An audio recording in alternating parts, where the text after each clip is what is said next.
What is going on, Casually FC? Welcome, everyone to the channel. Welcome to the Casually Chelsea show. I am here with my beloved host, Andrew, the Winter Surfer, and I myself, Marshall DBDX. And today, we're going to be talking about basically everything that's been happening in the last week when it comes to Chelsea, in regards to Chelsea. Usually we do this show on Sunday, but we figured we react to the Rory video quicker rather than later. So here we are. I guess let's just get right into it. And guys, you already know, make sure you smash that like button, subscribe if you're brand new to the channel. We're very close to 1,400. I really appreciate everyone that's been showing the support and love for the channel, including the other channels, Lewis, Carefree Lewis, Sarcasm City, and so on and so forth. Thank you guys so much for the love you've been showing the channel. And make sure you guys do check out Sarcasm City. He is in the link in the description. You can check Winter Surfer there. Very normally one of the channels that he likes to co-host and host on as well. So make sure you're supporting him over there, as well as his Twitter and all the other links down below. Join our Discord. We are an active community. We like to watch games together. Sometimes Winter Surfer will be there. Most times I'll be there, and we can have funny discussions like the one that is on the poll right now. And I want you guys to answer me genuinely on this poll. Who would you rather have as a DM? As a DM. Who would you rather have as a DM? So there you go, ladies and gents. But let's go ahead and get the show started. Let's start with this one. Broja signs an extended contract for Chelsea. What does that mean for Broja's future?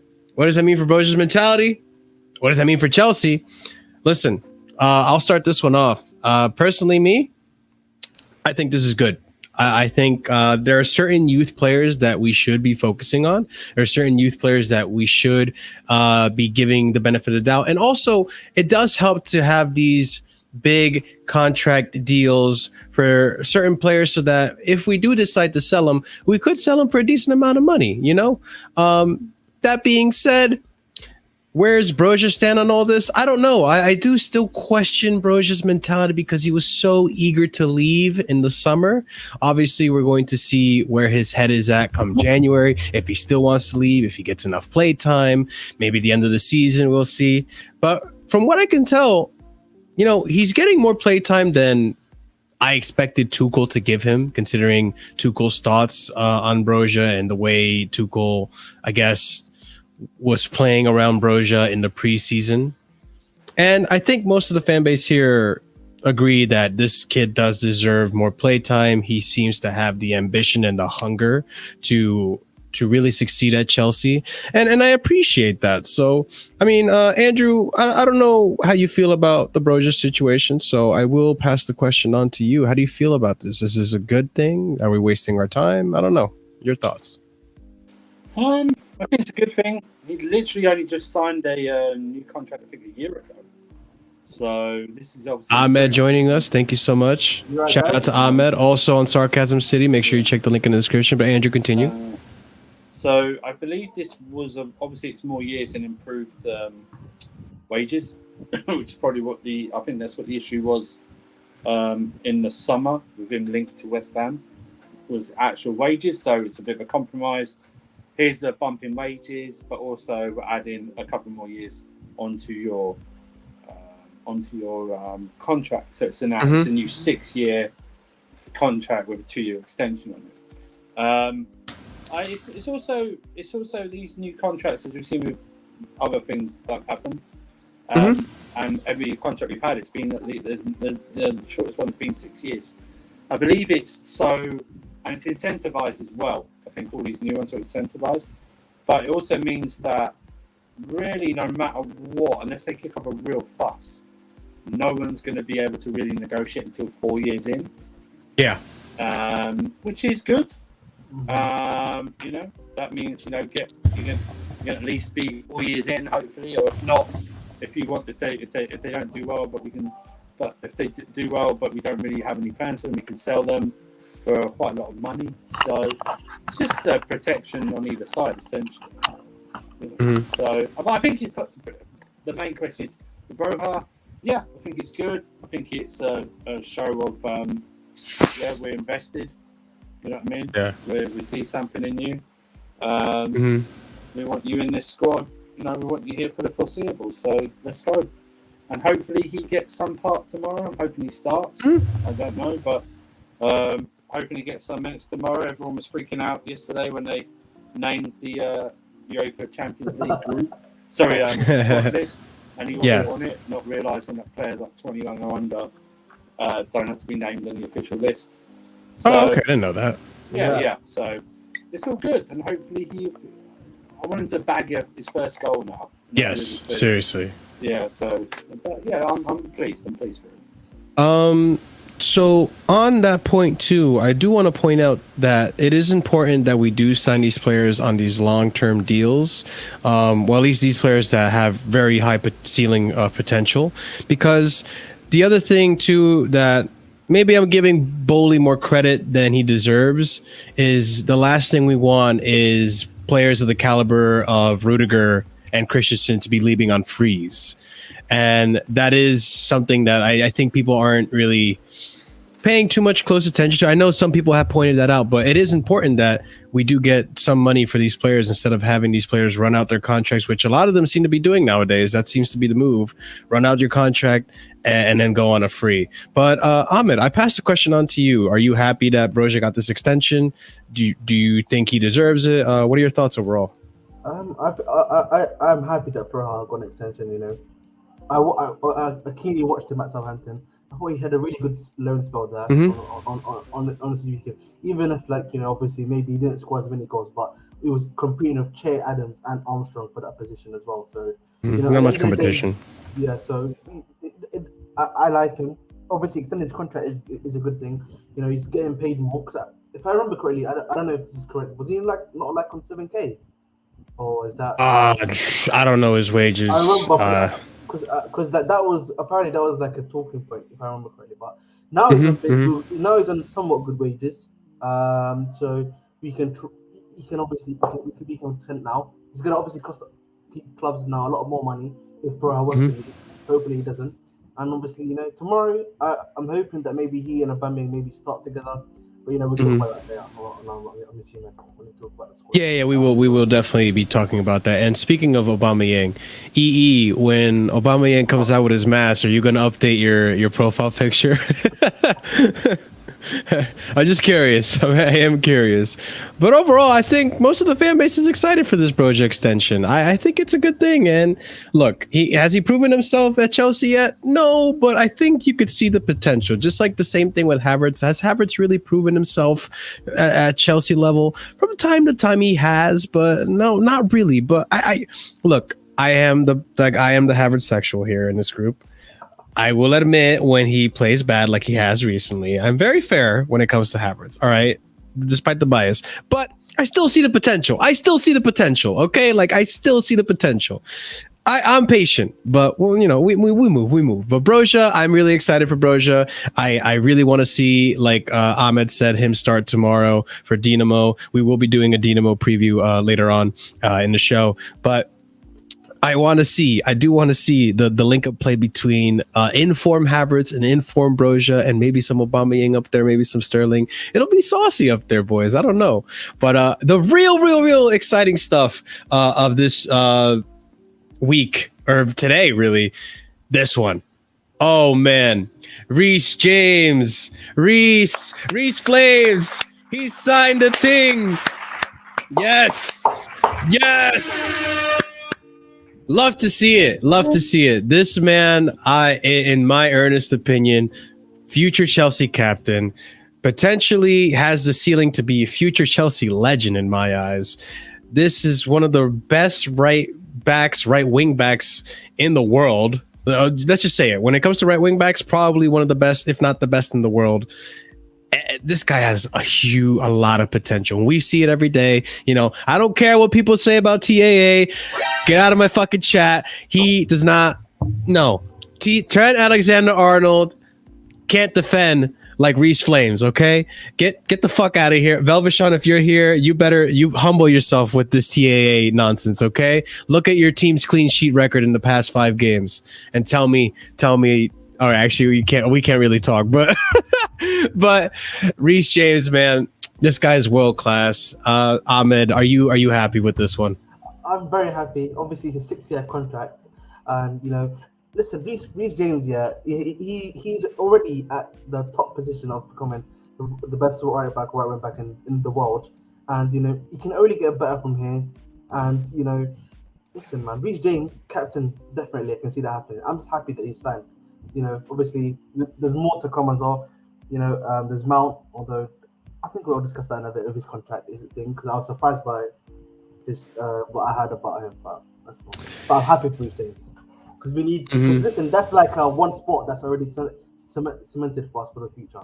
Yes, 100%. I agree with that. What about Andrew? Your overall thoughts? You're probably. I can assume you're really happy. Yeah. Is my mic still crackly or is it? No, it's okay. No, you're good. You're good now. Okay. Perfect. I don't know what it is. I think the new updates messed up my iPad. Yeah, man. The scariest thing for me, if he avoids injuries, is he can get better. That's the scariest thing for me. He can get better. 250 grand a week. That's an amazing sum of money for a right back. It's a very respectable, salary. Is it like similar to Havertz's amount that he got? Something like I think Havertz earns less. I believe so. But he goes up there as like I think our third or fourth top earner at this moment in time. If he does what I think he can do, that's basically we're going to get near enough the best of him. Like even with this contract, even if this contract goes to the end, he'll finish at what's he 22 now? So he goes to like 22. Yeah, I just looked it up. I presume if he starts balling out, he gets to 26. They're going to try and do another extension, probably get him to like 30 or something like that. Yeah, boost him up. And he's just this guy should be the face of this club at this moment. If we're going to, I don't really like doing face of the clubs. I think it should be all of them. But if people like to do this, this is the guy to get behind. This is the guy who I can generally say, and I hate this term, and I'm not going to use it for him because I don't know what it's called. Okay. But when he finishes his career, there's a possibility you will say about Reece James that he was a generational talent. I'm not going to say it now because, listen, I'm just not going to say it now because his career isn't over. His career isn't over. Maybe in 4 or 4 years' time, and if he has consistent seasons, I can then go, well, there's like 6-7 years of work there. I can go, yeah, definitely you're a generational talent. But yeah, it's an awesome sign. I'm so glad. I'm glad we're tying these guys down. Like you said, we saw with Broja. I'm glad we're tying the youngsters down, like for Farnes for 7 years. Like if he plays well, that takes him to 28, and he's not even in the prime as a defender. So it's like, yes, tying them all down, who you want as quickly as possible. There's rumours out yesterday that they're making Kante see sense about renewing his contract, about what they want in there in terms of his availability and everything. They're trying to reduce his contract. They can't. They're trying to reduce his wage because they can't. It doesn't make sense for us to pay you 290, 300 grand a week when you're not going to play a lot. But Reece James, I'm glad now for Farnes there. We've got Chalobah there as backup, or Aspi or whatever, that we can switch people in. I just want us to properly have some backup for Reece James so that we can properly rotate him and something like that. So, but yes, awesome news. Awesome news. Yes, for sure. And that's definitely something that maybe in January we look into. January is usually like the slow transfer window, but you never know. Something could happen in that right wing back position in January. Who knows? We might even get more midfielders in because God only knows we need it. God forbid we get more injuries in that department. But Ahmed did bring up a very good point here, and I almost forgot to talk about it, and I just made the banner for it. But we should definitely talk about this. I don't know how I feel about this one, boys. Money Mase turns down a contract offer. So the only thing I have that is of potential, validity of this is PYS. So I'm going to go ahead and just share my screen real quick or read this tweet. We haven't done this in a while. So PYS reports from Matt Law. Chelsea are setting out to set up talks with Mason Mount over a new contract and will make renewed bid in order to find an agreement. Seems like Mason Mount turned down a first contract proposal if they are making a renewal bid, which very, you put two and two together. It seems like if it's a renewal, a renewed bid, that means he probably turned down an initial bid. Look, I don't know how much he was offered in the initial or whatever salary wise, but is it just me, or do you guys feel like I guess this Mason Mount hive, all this hype around Mason is getting to his head? Does it feel like this for anyone else, or is it just me? Am I overthinking this? No, I don't think it's getting to his head. What it will be is fascinating. I wonder if he's being offered the same as Reece. That's what I'm saying. That's what I thought. That's what I thought. He thinks maybe, and I'm only speculating, maybe he thinks, oh, I'm a forward player. I did this the last 2 seasons. I was player of the year. You know, I did this last season. I got 29 goal contributions, goals and assists. I did this. I did that. You know, and right, in some circumstances, I agree with him that maybe he feels like he's worth more. But I don't know. Maybe he doesn't like the thought of a long-term contract, like a 6 or 7 year contract. Maybe he doesn't like that either. I mean, it can be anything. Speculation. What it shouldn't do is you shouldn't go to, oh yeah, you should just sign it. We don't know the full story, right? I don't think so. Yeah, I definitely don't think it's the number of years. I wouldn't be surprised if it's the wage. I think I wouldn't either.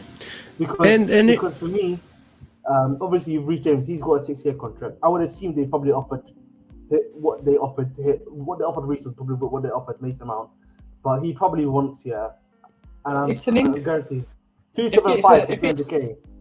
It's 250 grand. It's like an increase of about 170 grand a week. But maybe he feels he's worth more, isn't it? I know. I'm just putting it into context that you know he is on something like, I think he's on 82 because he had a boost in pay a couple of years ago. Yeah. So I just don't, and maybe it is. Maybe he thinks 250 is not enough. I just think, bro, it's 170 grand a week. Exactly, that's what I'm saying. Yeah. It's a 300% increase in your wage. Yeah, and on top of that, like when you think about it too, when you look at the bigger picture, 250 is not that far off from 300, which is what Sterling is getting paid. So it's like if you're comparing those numbers, like if you're getting closer to Sterling, that means you have to play anywhere closer or at the level of Raheem Sterling and Mason. I'm sorry, like you're just not at the level. But I like this comment a lot, and this is what I'm hoping that Bowley does now with the new contracts and new structure. Incentivize it. If it's incentivized, pay him whatever and have the performances pay off the rest. I really think that we need to start bringing this back into the club and the way we do contracts, because I feel like, especially with like, I'm trying not to judge, and I'm not trying to put this on Auba, but like players like Aubameyang, who we saw like as soon as he signed the TING, you know, his play kind of just dropped. And who knows if it's because he got comfortable with the wage that he was getting or because of the falling out between Arteta. But what I fear is that when these players do sign a new contract, that all of a sudden they get complacent. I don't want complacency in this team. I do. Go ahead, Ahmad.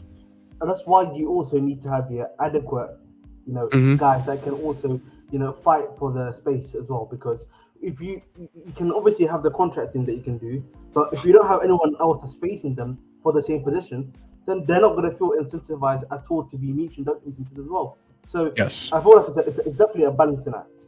But I also think that's why the contract is so long, because they're so incentivized, laden. And if you reach this amount of appearances, this amount of goals, whatever clean sheets, if you stay, if you win this trophy, if you stay for this long, like a loyalty bonus or something like that. I know they put in I know they do for American sports, they put in ironically loyalty, but they do over here as well. A loyalty bonus. the irony of that or something. But I just believe, maybe.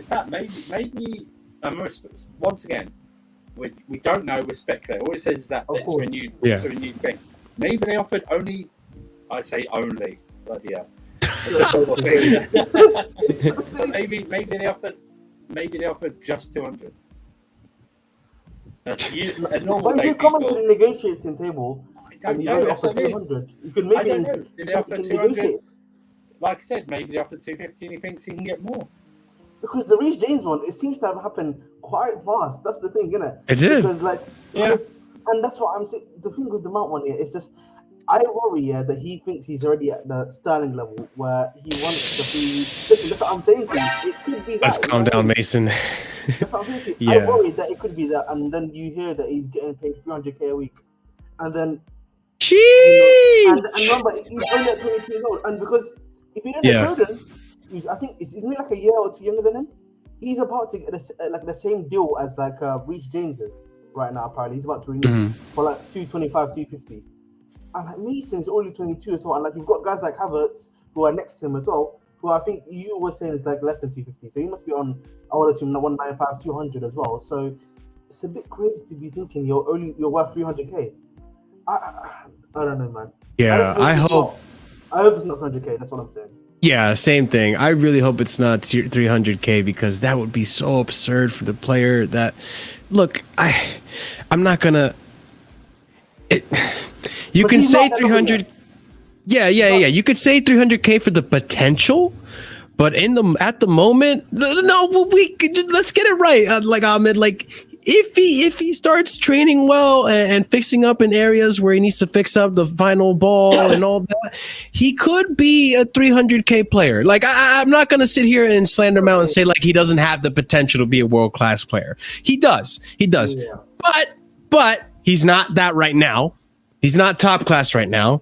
And if you want to even bring out the fact that like, oh, he was our top GA last season, listen. That GA last season for Chelsea standard is subpar. We have lowered that bar so much because we have not been good in attack in the last 3 years, 4 years even. So it's not a high standard to set. Chelsea standard should be minimum 15 goals, 15 assists, minimum. So it's for him. Hopefully it's not 300k. Hopefully it's something respectable because at the same time you do see the potential in the kid. He does need to fix up. He does. Him personally, especially him, I think really need to have a sort of contract that is incentivized for goals, for assists, for I don't know what. Just like Mendy should probably have a contract, because that's another thing too. Mendy is gonna be in talks for a contract extension as well. They are gonna talk to Mendy about his contract. Same thing with Mendy. Clean sheet bonus, save bonus. I don't know. Penalty bonus. I don't know what bonus you want to put in there. Like, well, FIFA stat bonus. I don't know. All right, but like, I think there should be more incentives in these contracts for players that are questionable as to where their future might go or where their form is at the moment. So I don't know, boys. Let's go ahead and talk about the game tomorrow. Now that we've talked about all these youngsters and their contracts, he's on 88 grand at the moment. He's on 88,000 a week. 98,000. Reece bumped up from 58,000 a week. Ooh, near enough. So almost 200. Hard to say no to a 250k a week contract when you were earning 58k. Yeah, exactly. So I presume they would have offered him the same or something like that. It'll come out if he signs. So. Yeah, we'll see. But Obama and Zakaria travel to the UCL. Now, this is exciting because we do want to see the premiere of Batman and Zakaria at the Dinamo Zagreb game. Do you guys think they're gonna play? Like, Surfer, do you think? All right, go ahead, Ahmed. Whoever wants to go first, go ahead. I think Zakaria will play probably his last game against Dinamo Zagreb. I think Aubameyang, on the other hand, I think if he wants to get him to be fit for Fulham, he won't play him that much. I think he'll come on as a cameo, I would assume. Maybe that's okay. Did Aubameyang play at all for Barcelona this season? They played in a friendly, I think, against City and some of the pre-season stuff. Yeah. I think there's more of a chance of Zakaria starting, but I think both may start on the bench. Both of them are going to be on the bench to start off and then come on, make cameo. I think Zakaria's got more of a chance of starting. But I think they'll both start on the bench. Yeah, I have a feeling that for this game, and look, I don't want to underestimate Dinamo. We've seen Tuchel come out with strong lineups very often when these games where we could take it easy. So I have a feeling like he's still going to play Sterling. He's still going to play. Well, he's not going to play Thiago Silva, but he's still going to come out and play Reece. He's still going to come out and play Koulibaly. All that. We'll talk about. We'll do our predictions on the lineup in a minute. But I think Aubameyang does start. I really do. I think he's going to give him maybe 60 minutes because something tells me that Aubameyang is actually fit. I don't know. Again, I don't know how much he's played at Barcelona, but yeah. Okay, so yeah, he had a full preseason as well. Zakaria as well. Zakaria had full preseason as well. Yeah. For me, Zakaria as well. He's also going to have his start.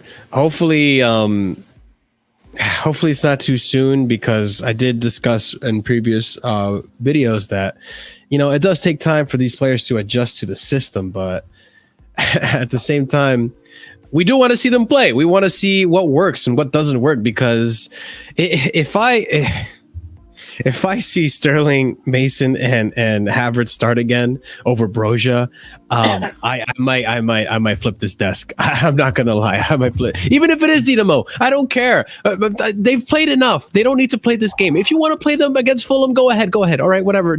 Be stubborn, Tuchel, but not Dinamo. Dinamo is your opportunity to start these other players that you kind of left out, and Broja should get a start. Connor should probably play in the attacking role, maybe, who knows? And Peter should probably join the panel. And what's going on, Peter? Say what's chat. Say what's up to Peter. Peter, welcome to the panel. Wow. Strong start from Peter. Pussies, we won. Back up. I don't want to hear it. We cheated. I don't know. We cheated. You know what? No, we didn't cheat. We were naively stupid. And almost gave away the game. Yes. Like, if we're being honest, Reece shouldn't have headed the ball back to Mendy. But Mendy, he hesitated a little bit. He should have claimed it anyways. Yep. And Mendy, thank you for play acting like you got murdered, because if you didn't, no one would have called it.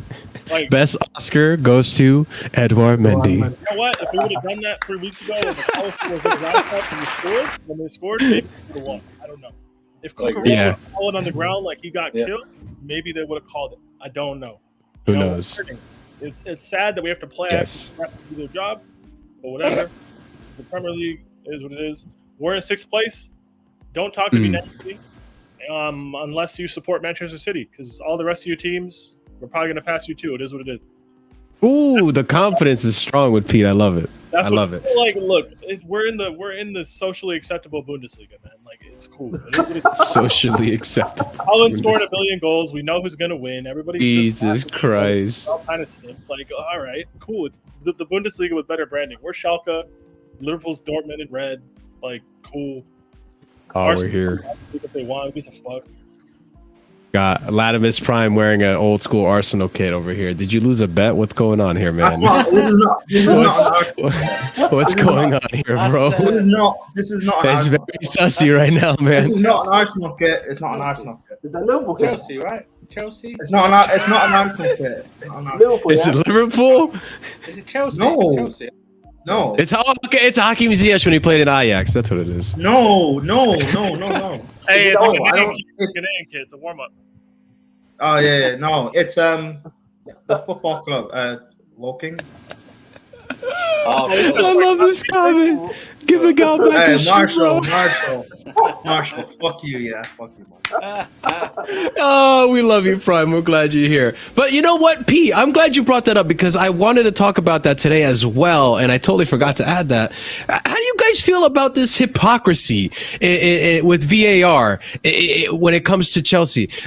So David Moyes is allowed to complain, allowed to walk up to the referee's room and bitch at them about that. But Thomas Tuchel, as soon as he opens his fucking mouth, gets a fine, gets suspended. Like, what the fuck is this bullshit? I can explain it quite easily. Thomas Tuchel used the word conspiracy and tried to allude to intent. So everybody's going to treat Chelsea as like the scum cheater club all season. So like anything that goes against us, the PGMOL is going to be like, fuck them. They tried to make us look bad. It's that simple. Like, oh, Cucurella's hair got pulled. Get over it. Oh, Bowen kicks a man in the chest. Oh, it's not a foul. It's like, all right, guys, cool. Like, just admit we're being shameless. I thought that's what it was. They told us, get over it. You had 93 minutes to win the game. Guess what, West Ham? You had 91 minutes to get a point. Before that happened, fucking cry about it. I don't give a shit. You're still shit. You're still 18th place. Fuck you. Enjoy going to Andorra on Thursday. That is, yo, he came here with fighting words, bro. Let's be real. Let's be so very honest. Who actually gives a shit that West Ham didn't get points? Who actually cares? West Ham fans. Hey, don't talk shit about my Deckers. No one cares. That's the thing. Like, rival fans, you don't care about the good and great of West Ham. You just want Chelsea to drop points. You don't give a shit about them. Stop lying. Like, just be honest. Took off the shirt. Like, this guy got bullied taking his shirt off. Like no one, just be honest. Like, fuck you, Marshall, again. Fuck you. And to be clear, when small teams get robbed at the expense of our rivals, I'm going to complain and I'm going to be shameless. I'm letting you know. Yeah. I don't care about the sanctity of Brighton's Premier League camp. I don't give a shit. But if they drop points to Tottenham because the ref screws them, I'm going to be mad for them. I don't give a shit about Brighton. I'm here to find their rivals or the people I perceive as my rivals. Like, that's it. Actually, I should give a shit about Brighton because they're ahead of us, but whatever. Shout out to them, though. That's a crazy thing. But Tuchel, one eye Potter. Yeah, the Potter tax right there. Ahmed, what are your thoughts about this hypocrisy, man? Did West Ham get robbed? I don't think so. But people do, and that's cool. Like, feel how you want to feel. It happened. Get over it. There's not going to be a replaying of the fixture. Like, stop crying. So one of them is David Moyes. He's English and he's a well-known lad. You know, everyone likes him. He's definitely Scottish. He's Scottish. He's not English. My bad. But listen, they treat him like he's English anyway. So yeah. And one of them's German, and they don't like how there's agendas against Chelsea in it. So it is what it is, in it. We just have to move on. I mean, Tuchel did call them cheaters less than a month ago, so I kind of understand why they're not charging David Moyes. Like, before, the man went up to the referee room, like the VAR room. But Tuchel grabbed the mic and said they're corrupt. Like, do you guys not understand the difference in those two things? Yeah, that is true. Like, we agree with him, so we're cool with it, but like, you can't do that. Like, Dennis came up to his face in this VAR, in his safe. Man literally went to VAR safe space, popped that bubble, was like, "Hey, you called that wrong." Wait, hold on. You can't grab the mic and be like corruption. You can't do that. It's like I know you can't spit fire into the mic like this is like Boys to Men, but like at the same time, bro, like it is what it is. Like we know people hate Chelsea anyway. Like I was on a review stream for I was on Sunsets there and stuff, and they were basically saying, how is that? Like they were basically like saying Chelsea caught life. That's not a foul. How can you? A player goes in, fouls a goalkeeper, stands on him, whether intentional or not, whether soft or not, he still did it. Like, how is that not a foul? If that happened to any other team, people would be agreeing. But because it's Chelsea, we all know people don't like us anyway. It's like, why? And also, you add in the factor of, what Tuchel did a couple of weeks ago. You add in the factor of, like I even brought up, like they were saying, name a worse refereeing decision than that, and I said, oh, what happened against Spurs a couple of weeks ago, the Cucurella thing. They're like, oh yeah, well that wasn't that bad. Not even that. Like, Prime, get called. That same day, Prime, Van Dijk not getting sent off for the blatant red card that was a leg breaker of a foul during the Everton game. Like exactly, and I'm like, look, if that happened against us, what happened? If that thing was against us, I wouldn't be complaining that that's not a foul. What I would be complaining about is the fact of in the lead, like the lead up to it, the fact that we were like how West Ham scored that goal in the first place. That should be how what Chelsea fans should be focused on more, not complaining about these fouls and stuff or a VAR decision. Like, and I hate when fans do this. They focus more on these little incidents that happen in a game and the fact of your team just wasn't good enough to win the game. Like, that should be a bigger factor. Like other things that happened this weekend, Liverpool fans, Liverpool just weren't good enough to win. Just accept that. Arsenal fans saying we played well, but VAR and refs and Man United and this agenda screwed us. No, You got piped 3-1. You didn't play well, which weren't good enough to win. There's nothing wrong with like debating like debatable decisions, but like the thing is that at best is a debatable decision whether it's a foul or not. I think it's a foul because you can't do shit like that, right? But like the Cucurella hair pulling thing, like that's not in the sport. Like that doesn't look right, right? Like if it's 6-1, half a dozen in the other, then you kind of just you go with the decision. It tends to be. I really just think like if the score was 3-1 and that happens, no one cares. It's all like results-oriented discourse. And people wanted Chelsea to drop points and do all these things, right? So like, I get it, but now like to a degree, stuff like this is going to happen next week. It's going to happen the week after. I told you guys the Premier League refs are this bad on purpose. They are. So like we just need to get used to it. And you know what the thing is too? It's like it's not even VAR itself. It's the people that run VAR. I don't know. Like there are people out there saying, "Oh, like this is why VAR should never have been a part of the game." And it's like, wait. First of all, the irony is the VAR guys are the ex-refs that used to play. They used to make the bad decisions beforehand back in the day. So like Mike Dean now, he went from being a ref now to a VAR ref. So, so it's literally this Mike Dean retirement is all cap. He's just not a head ref anymore. He's just a VAR guy now. So all these old referees that used to make these bad decisions beforehand have just shifted off to doing it at Stockley Park and making bad decisions of VAR. So it is what it is, isn't it? It just continues on. Yeah. You're just paying to watch football. That's all. Pretty much. Pretty much. Well. Wait, hold on, Marshall. Why is it a poll that who would you rather have as a DM, Fred or Jorginho? Because on our Discord we had, I'm not going to say any names because I would like to not have him be harassed for... No. I ain't dropping no names. All right? Listen, it's simple. Who would you rather have as a DM, Jorginho or Fred? And I have Chelsea fans telling me they'd rather have Fred, and I'm looking at them cross-eyed like, what? As a DM. And yes, people, I understand Fred is not a DM, but he does get played as a DM, and that question specifically asks as a DM. So stick with the damn question. Stop giving me I can't even talk. Fuck's sake. Stop giving me the specifics and the technicalities like, oh, technically Jorginho's not a DM. He's a regista. Like, all right, just answer the goddamn question, okay? But I'm glad most of you guys are saying Jorginho. Jorginho's up there at one of the best DMs in the league. He's up there at Rodri and Fabinho. So, like, this isn't a discussion to have. You guys prefer Fred, you're terrorists. I'll be honest. You're all terrorists. I'm not stop. Don't talk to me about football. This is one of those foundational things that we would not be able to get past. If you legit prefer Fred at the base of your midfield with build-up responsibility than Jorginho, then you're a terrorist. Like, I don't. You're just a terrorist. See it later. You go in prison. You go in prison, and you're getting named and shamed. You guys are terrorists. If you actually would prefer Fred, who doesn't even do that role in his own team, they would rather have Scott McTominay do that than Fred. And you're telling me that you would take that man over Jorginho. Listen, Prime is not capping. When you think about it, when you look in the league, in the Premier League, Jorginho is one of the best DMs in the league. Now, if you want to talk worldwide, it's questionable. Personally, he doesn't make my top three. Marshall, I could even argue he is one of the best in the world. Like last season, statistically.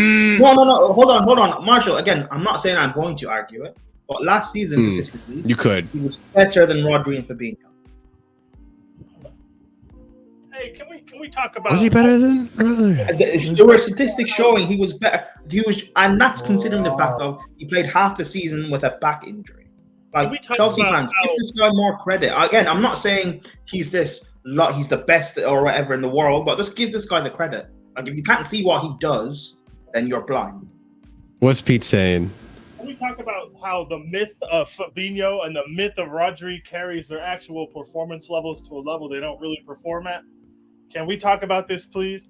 People still talk about Fabinho like he's Fabinho from 3 years ago that was winning the UCL in the Premier League. He's not. He's not. Let's stop. We compare Jorginho's current performances to the myth of Rodri and the myth of Fabinho.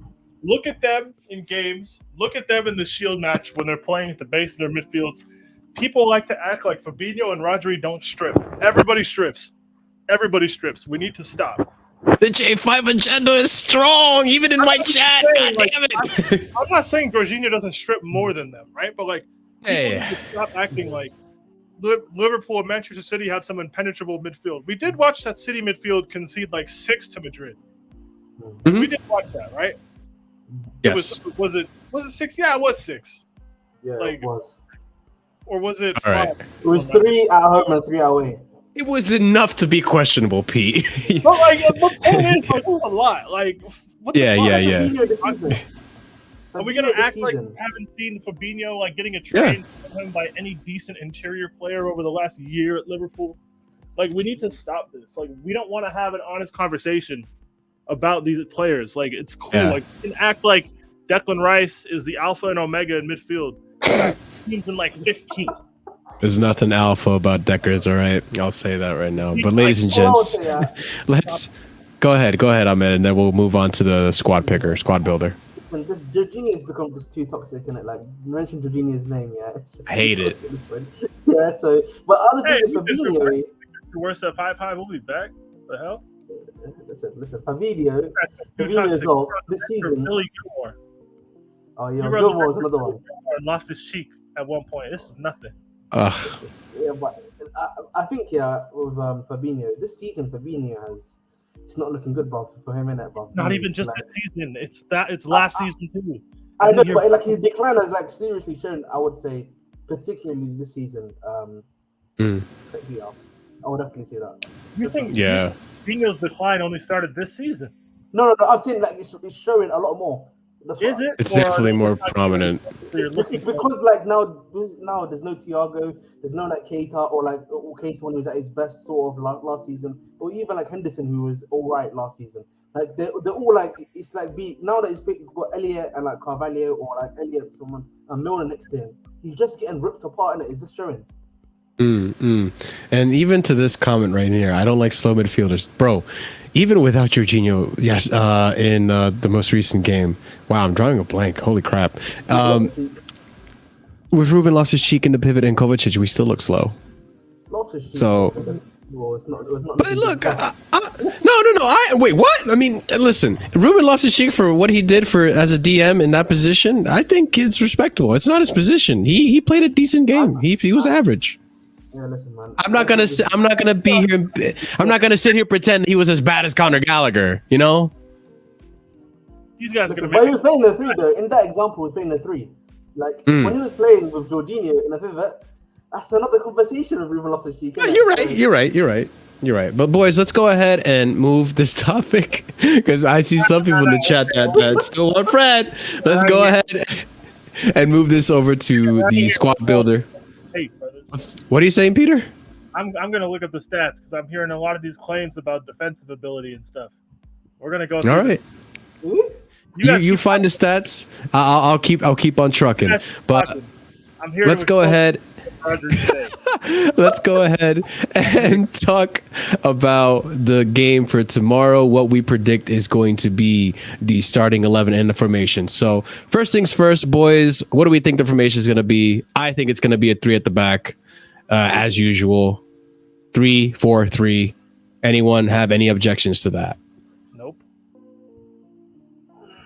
No objections? I think it'll be interesting to see where Zakaria plays in it. That's all. But I think it'll be maybe a 3-5-2 to be honest. You never know. Okay, maybe a 3-5-2. I mean, does anyone think it's going to be a 3-5-2 considering we just used that against? I just say the beautiful game. So just because he's not like Cesc or Fernandinho, what the fuck does that mean? Because he's not like 2 players that you like, all of a sudden he's bad. Like, bro, I like you, but like, use your brain sometimes. Like, that doesn't make sense. Fred is better than Jorginho. That guy in the comments, you're a terrorist. This is what I'm talking about. This is what I'm talking about. Let's throw Fred back in the mix. What do you mean it's not even a debate, though? Come on. Oh, my goodness. Okay. No, I'm not. I got into this last night. I'm trying to do it. Let's keep moving. No, please. Let's keep moving. I'm going to get triggered. Yeah. Well, Marshall, you know what it is? About like 2 seasons ago, it was an actual debate that Fred was better than Kante. So, like, I'm not even surprised at this point. All right. We need to move. I'm not even Whoa! surprised. You just turned into Daft Punk for a hot second, bro. Goddamn. Who is it? Quickly, if you are playing a 3-5-2 and you want to see Broja and Aubameyang play together, I feel like a 3-5-2 might be the way to go if Tuchel wants to play Broja in this game and Aubameyang. So you never know. That is a good argument you put there, Ahmed. Do we still think it's all right? Who thinks it's going to be 3-5-2 besides Ahmed? Anyone? Guys, random trivia. Random trivia. Let's do it. Random trivia. Who do you think makes more tackles per 90, Jorghino or Declan Rice? Oh my god. Jorghino. Yep. Oh man, this is how we're gonna get the stats, but in trivia bits. All right, so we're gonna stick with a 3-4-3. I think the majority say it's 3-4-3. So let's go ahead. Is Kepa gonna start, ladies and gents? I think Kepa starts. Fuck no, we're trying to win. Yeah, Kepa's gonna start though. Is that Dinamo Zagreb? Okay, Ahmed think Kepa starts. You're letting Australian Matt get to you, man. Use your brain. Pete thinks it's gonna be Mendy, or do you think it's gonna be Bettinelli? Bettinelli, whatever. Hey guys, who makes more interceptions, Fabinho or Jorginho? Oh my god. Jorginho? Fabinho. I'm gonna say Fabinho. It's Jorginho. Wow. Okay. Oh shit. I'm telling you. Don't let this guy's PR fool you. No, Andrew and Prime.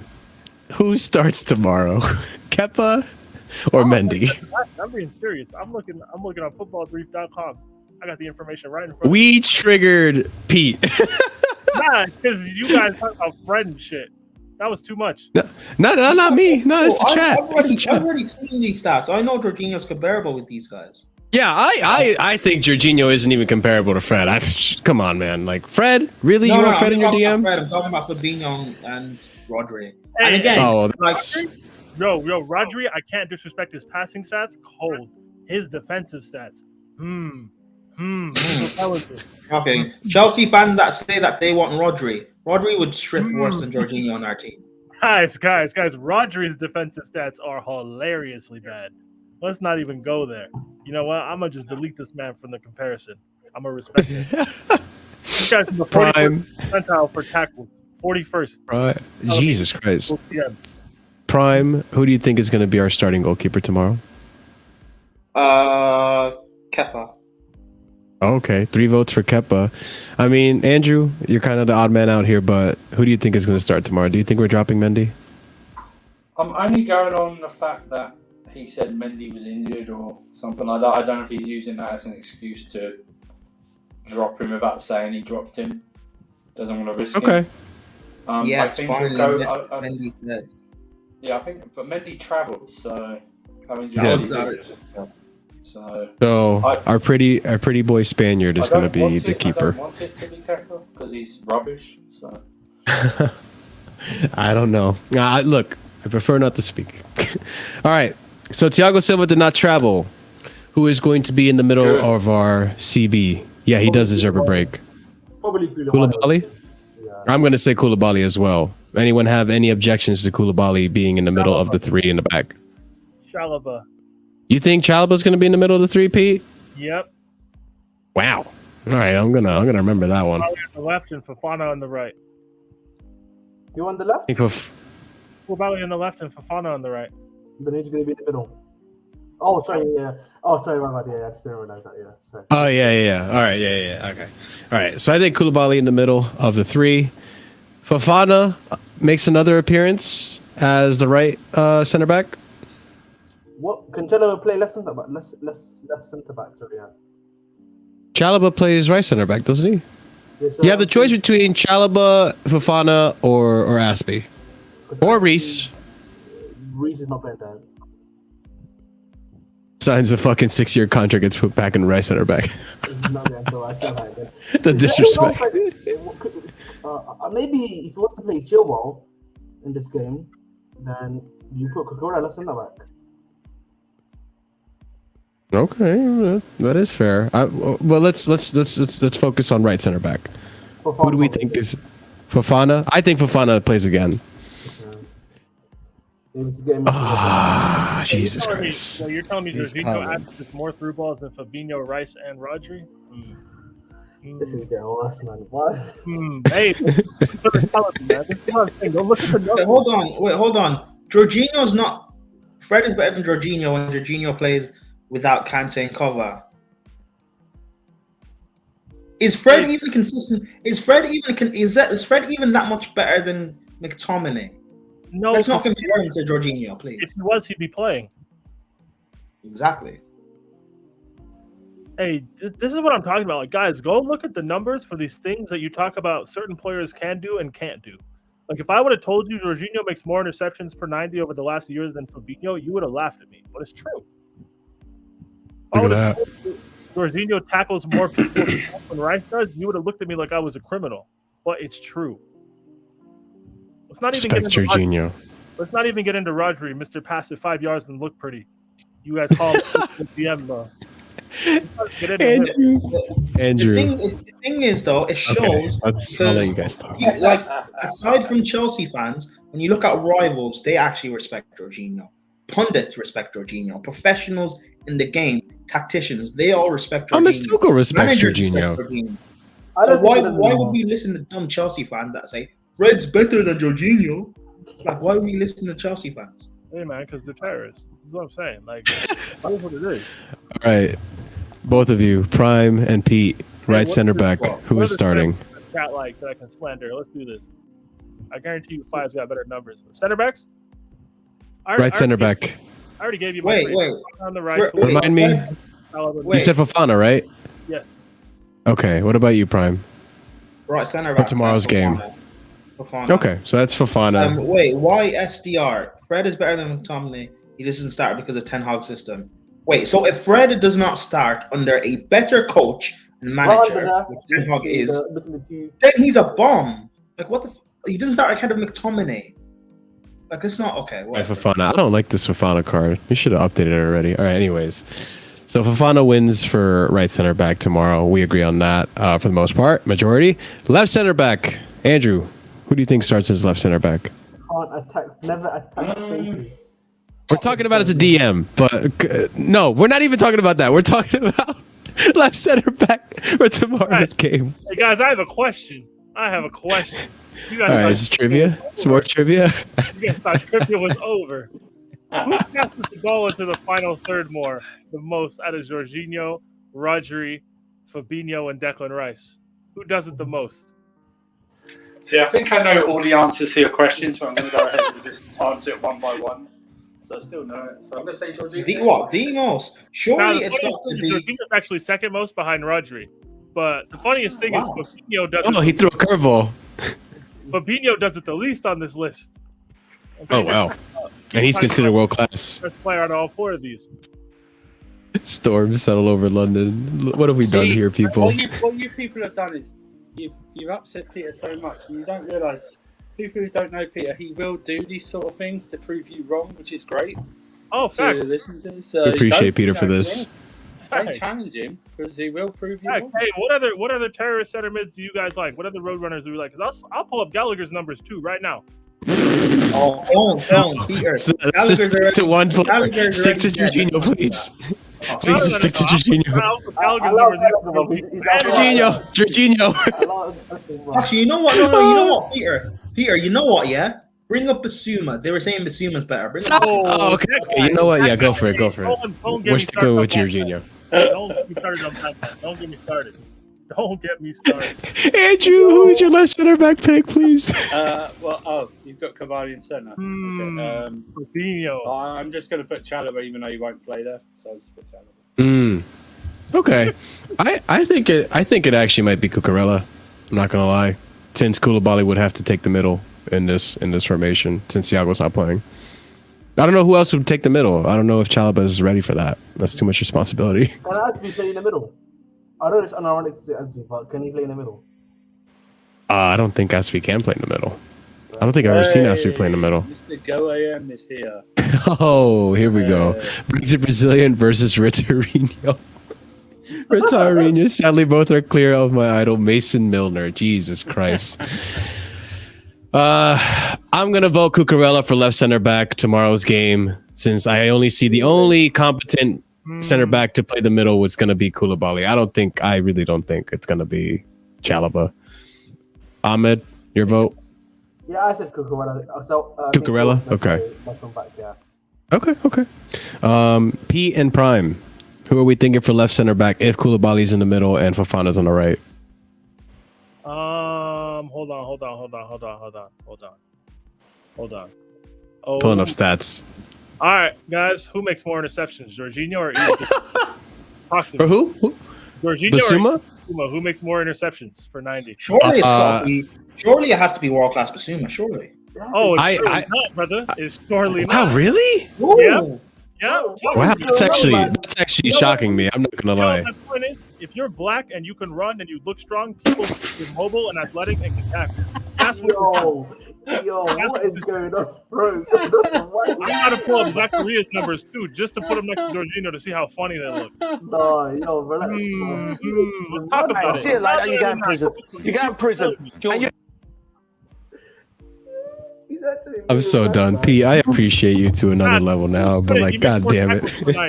But now we look at Basuma's passing numbers, because these are the guys that people are telling me we should sign. So Can you compare him to Alvarez? I actually would be interested to see, like, because apparently. No, not Alvarez. Compare him to. I want to see Zakaria stats. People are saying Zakaria. I need to slander. I need to slander black man's feet. Look at these passes. This is disgraceful. 3.3 passes into the final third per 90. 3.3. That's the 37th percentile, and that's the guy in my football club. 3.3.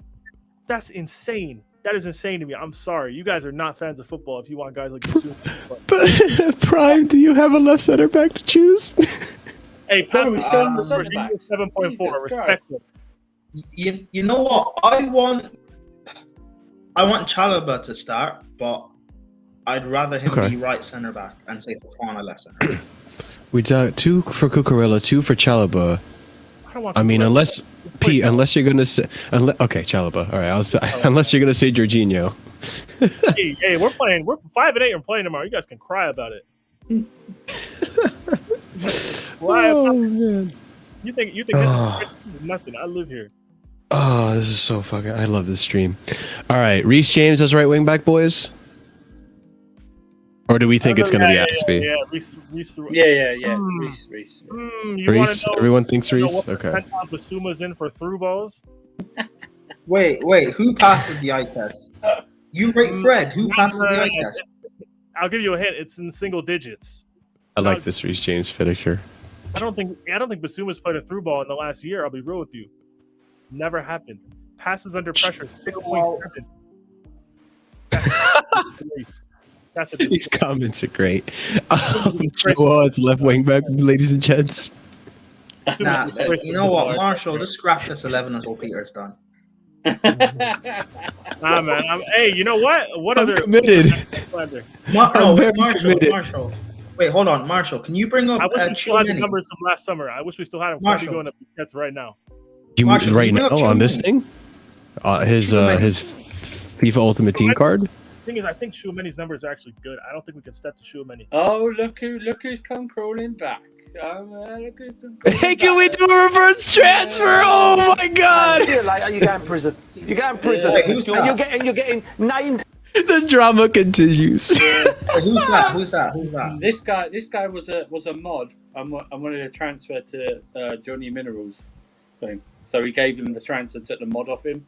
Am I reading somebody that's blaming Jorghino for why Kovacic and Kante get injured? This is what I'm talking about. This is who we're arguing with. Oh, I love it. I love this. This is a great stream, boys. Everything happens for today. Everything's happened today. There's a reason why Kova and Kante get injured. Yes, because they're injury-prone players. Yes, this is who we're arguing with. And Jorginho plays through the pain. Jorginho does play through the pain. You know what? That logic is like saying the reason why Pogba gets injured is because he's covering for Fred and McTominay. I mean, that makes more sense though. Marshall, I'm kidding. Left wing back, Joel, ladies and gents. Yeah. Just quickly, Kovacic is me apparently. Okay, I'm just gonna go ahead and do that. Graves's knee is on a string. If he has like another injury in that knee, he's gone for the season. So I hope and pray he lost. His knees on the string. Who's that? Auba. Kovacic. Yeah. Oh my goodness. Hey, Annoying. Jorghino's literally the only person tying our midfield together somewhat. Yeah, he's the one that gets slandered over Kante and Kova, who can barely stay fit. Wow. I'm really gonna try to put this train back on the rails. Not looking good for black man. That's not looking good. Not looking good here.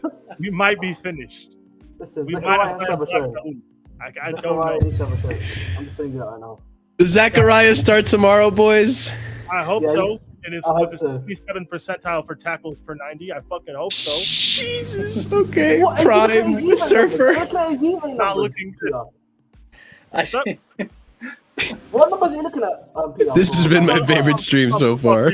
I'm on footballbrief.com. It takes an aggregation of your performances over 365 days, compares you to people in your position group, and it like gives you the percentile rating. So like Jorginho's in the 64th percentile for tackles for people relatively, right? Well, for interceptions, he's in like the mid 80s. You know, Zakaria for tackles is in like the fucking 27th percentile. It's really fucking bad. He's almost in the lower quarter of all center mids for tackles per 90. Sheesh. One is the same. Does Dennis the Menace start tomorrow, Andrew? I'll take him, but yeah, I think you know what. Let's do it. I'm gonna pick both my midfielders to make this Go for it. Sure, yeah. I think Jorginho and Zakaria both start. Okay. I think Jorginho does start tomorrow too. So Jorginho, Zakaria. But Zakaria is basically like another Jorginho. this guy said the eye test. In the way he plays. So Said Zakaria with the eye test. Look at the numbers. Look at the numbers, bro. Ahmed, Jorginho, or do you think Zakaria, Kovacic then? no, not Kovacic. What is, man? Hey, this guy hates football, man. Jorginho, Kovacic. Let's get this over with. It's not gonna be Jorginho Kovacic though. It's not Jorginho. It is, though.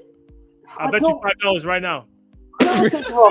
He needs to rest, $5 man. right now. This guy's knees, bro. Like that. I'll bet you $5 right now. He's weak.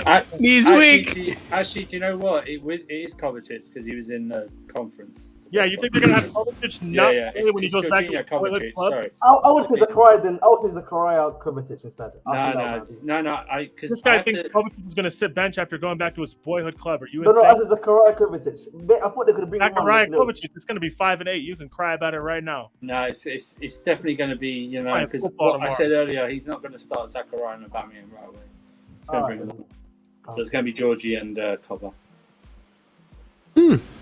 Hey, I think Zakaria Kova. I think Zakaria does get a start. Win or not? Because the thing is, though, PR, it's Dinamo Zagreb, innit, bro? I You didn't guys are know trying if to he was justify going to take it terrorism. serious This is or what you're doing. not. Jorginho Kovacic, deal with it. Stop trying to justify So terrorism. okay, wait. So we all agree Kovacic at least. Okay, so I'm gonna put Kovacic in there. We can all agree on Kovacic. Stop this. We're not playing black man because he's 6'2". This is not what this is.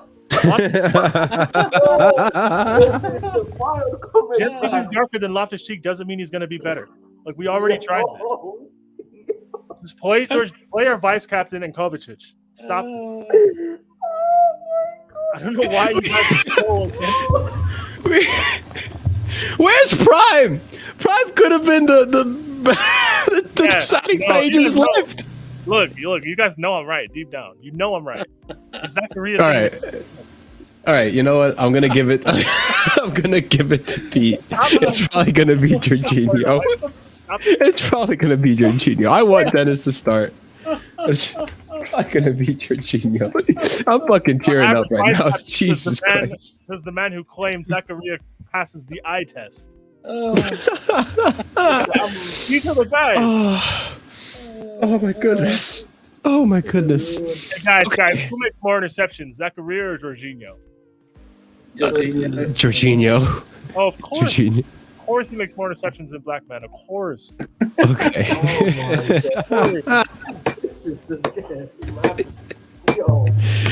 Oh my goodness. You two. If you want to bring me Frankie de Jong and say Jorginho go bench, I hear it. Bring me better players. Don't bring me mid pack and tell me that it's good. Oh, come on. What is this comment right here? What the fuck? Get out of here. He literally employed Conor Gallagher right now. That is pure agenda. Come on, Awek. Come on, bro. I can't really name words. 365 days. The sample size is the same year in real time. That's what the sample size is.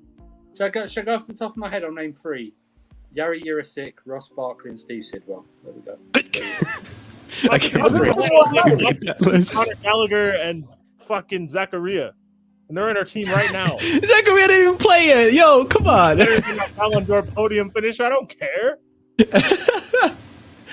All right, attacking 3. Let's name one of them that's going to start tomorrow. Sterling. I think Aubameyang. Obama blood clot is starting tomorrow. That's my vote. Aubameyang, Sterling play with 10. I don't care, man. Okay, so you're voting Aubameyang. Okay. Pulisic, Sterling, Pulisic, Aubameyang, and Ziyech. Oh yeah, sorry, yeah. There's the worst. Right there. That is true. Bakayoko, for Bakayoko. Andrew, who do you think? Aubameyang? I think the front 3. I think he'll go. I think he'll go Sterling, Pulisic, Havertz. Sterling, Pulisic, Havertz. Okay, so that's 2 for Pulisic, 2 for Sterling. Do you know what? He's going to go Mount, Havertz, Sterling. It has to be Mount, but Mount, I hate to say it again. If he goes Mount, Havertz, Sterling again, I'm going to lose my mind. I wouldn't play Ziyech here and Pulisic because, like. Yeah, I mean, I wouldn't mind Ziyech, please. Prime, who's your starting 3 for tomorrow?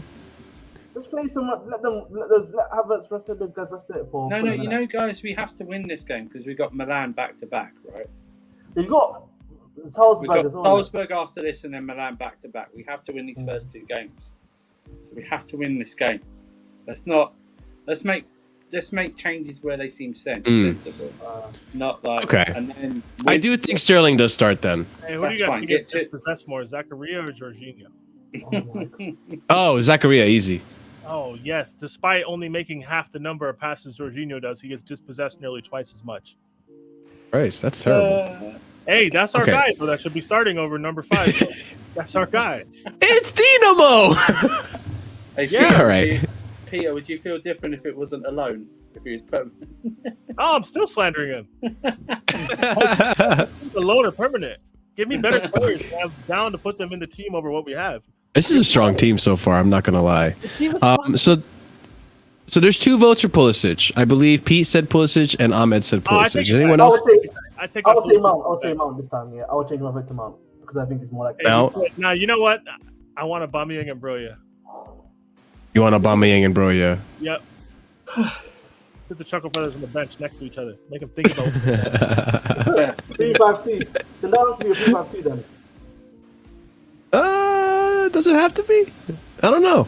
Sterling could technically play on the right, and then you have Aubameyang on the left, and then Broja be just attacking. This is the thing I don't get. Is a striker. What is there to suggest? I think he could play as a left wing. Denis Zakaria is a much better fit for the Premier League than Jorghino, besides his mobility and quickness. Yeah, you know, Peter, you know what it is? Zakaria is big, strong, and black. That's why. That's what Chelsea. We're bringing it back to Marco, them. I'm sorry, not get you guys demonetized or anything. I'm sorry, Marco. Yo, Guys, YouTube right now is just it's happening soon, boys. We're getting demonetized. Here's the thing about big, strong black. I don't think we're getting demonetized. He's stunk. He had Loftus-Cheek last year. Look at what happened. He's also Chelsea fans Loftus-Cheek had like 1 or 2 good games playing deeper, and Chelsea fans said, if this is the replacement for Jorginho, he's better than Declan Rice. Loftus-Cheek playing deeper there. And it's like, why? Okay. Like, Loftus-Cheek can't use his body. Let's just say that. I do have to hand the reins to Andrew very soon, but let's just decide on the last 2 attackers so that we can continue this Jorginho debate, all right? What person is Slander next, chat? Give me some center mids that you terrorists like. Oh, Jesus Christ. Prime. Raheem Sterling, and who else do you think is in the attacking 3? Peter, let's do this one. Jesus fucking Christ. What's number 5? Boys, I have to leave! Compared to number 5. And also, Marshall, my front three, I want Sterling, Broja, and let's Aubameyang. do this, man. Let's fucking. And who was the last one? Sterling, Broja, and Aubameyang. Okay, Broja, Aubameyang. Pete said Broja, Aubameyang. Andrew and Ahmed. Yeah. I'm sorry, I have to ask again, Ahmed, because I forgot within all this shit. I said Broja Mount, but you know, 'cause I don't Okay, know okay, Broja. What about you, Andrew? Sterling, Broja, Havertz. Oh yeah, you said okay, but okay. So let's put Broja in there. Arsenal's number 5 is not looking good. Just wait, Pierre. I'll let you off the leash afterwards. Not looking good. Yes. We'll let you go back. Let you go uninterrupted. Just I want to talk. keep the bullets in the chamber, my friend. Yeah. Keep it in the chamber. Don't blow your load just yet. Okay. Aubameyang. PMP. Look at the team that's turned. Aubameyang, Havertz, and Mount. Who's the last one? Who turned this into the socially acceptable Bundesliga? Pep. Ahmed said Mount. Andrew said Mount. I'm just gonna go throw a wrench into this. I say Havertz. That's fine. Wait, hold on. Why SDR? Have you watched Zakaria play? P. Is it gonna be Mount, Havertz? Oh, you said Aubameyang. Right. The Euros, man. That's all I remember watching. Like he did well in Aubameyang. like what? Because he did well in the Bundesliga, which was 3 seasons ago now. Right? Prime. Do you your last pick? Mount, Havertz, or Aubameyang? Aubameyang. I want Aubameyang. Okay, so if Aubameyang starts, then maybe. Cause the reason I say he could play in the left wing is because Tuchel in the press conference did mention that Aubameyang has pace. So I guess he believes that he does have the pace to still keep up at the left wing. That's my logic. So he could play left wing, he could play striker, Ahmed. I don't know. So. Hey guys. Exceptions for 90. Thomas Partey or Jorginho? It's 2 for Aubameyang, 2 for Mount, and 1 for Havertz. I mean, they're both. So I'm gonna decide. I'm gonna decide between Aubameyang or Mount. I'm gonna say it's gonna be Aubameyang on the left wing. So we'll put him over here. How's that sound, boys? I mean, Sterling doing slave shifts on the right. This is nuts. Yo. This is Oh, now you want to bring it back to the topic, Pete? Now you want to focus on that? Hey! I love you, Pete. I love you, Pete. Terrorism ideology in the chat. Wait, speaking of slave shifts. No, we won't. Move on. Right.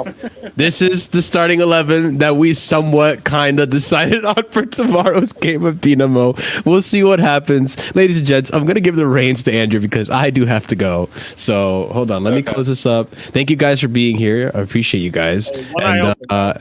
What? Andrew, it's you. You guys make sure you smash that like button if you've been enjoying Pete's calling out the terrorists. All right? Hey, I'm going to leave you guys to it. I'm going to leave you guys to it. I'll catch you guys later. Thank you for coming on. All right. That's not my problem. All right. Let's do this then. Let's do it without interruption. What I feel like the interruptions have made it funnier. No, we'll interrupt you. We'll just talk. All right. So I'm looking at Thomas Partey and Jorginho over the last 365 days, right? Because you know how people tell me physical DM who can screen and do all these things, right? Yeah. You combine tackles and interceptions for 90. Who has more? It's Jorginho, isn't it? It's not even close. It's Jorginho. That's the thing that kills me. Please. Nah, that's the part. So they got percentiles, right? Yeah. So for tackles and interceptions, Thomas Partey is at the 54th percentile, so he's pretty average. Jorginho's in the 83rd if you combine both things. He's in the 93rd for interceptions, but he's too slow to break up play and all of these things, right? We did this on Lewis's channel the other day when we put like Jorginho against like from last season, like Fabinho and yes, and I put Jorginho against Fabinho and Rodri and Declan Rice. And I'm like, guys, like because I understand people in football have this common misconception they make where they conflate physical stature and physical strength to defensive ability. Like the average football fan will tell you that Kovacic is better defensively than Jorginho, when that's not even close to being true. Like you want to answer this, Peter? Hooray for stats without context. But Peter is bringing. I've given you an aggregation of Thomas Partey and Jorginho's stats over the last year. Like, what do you want?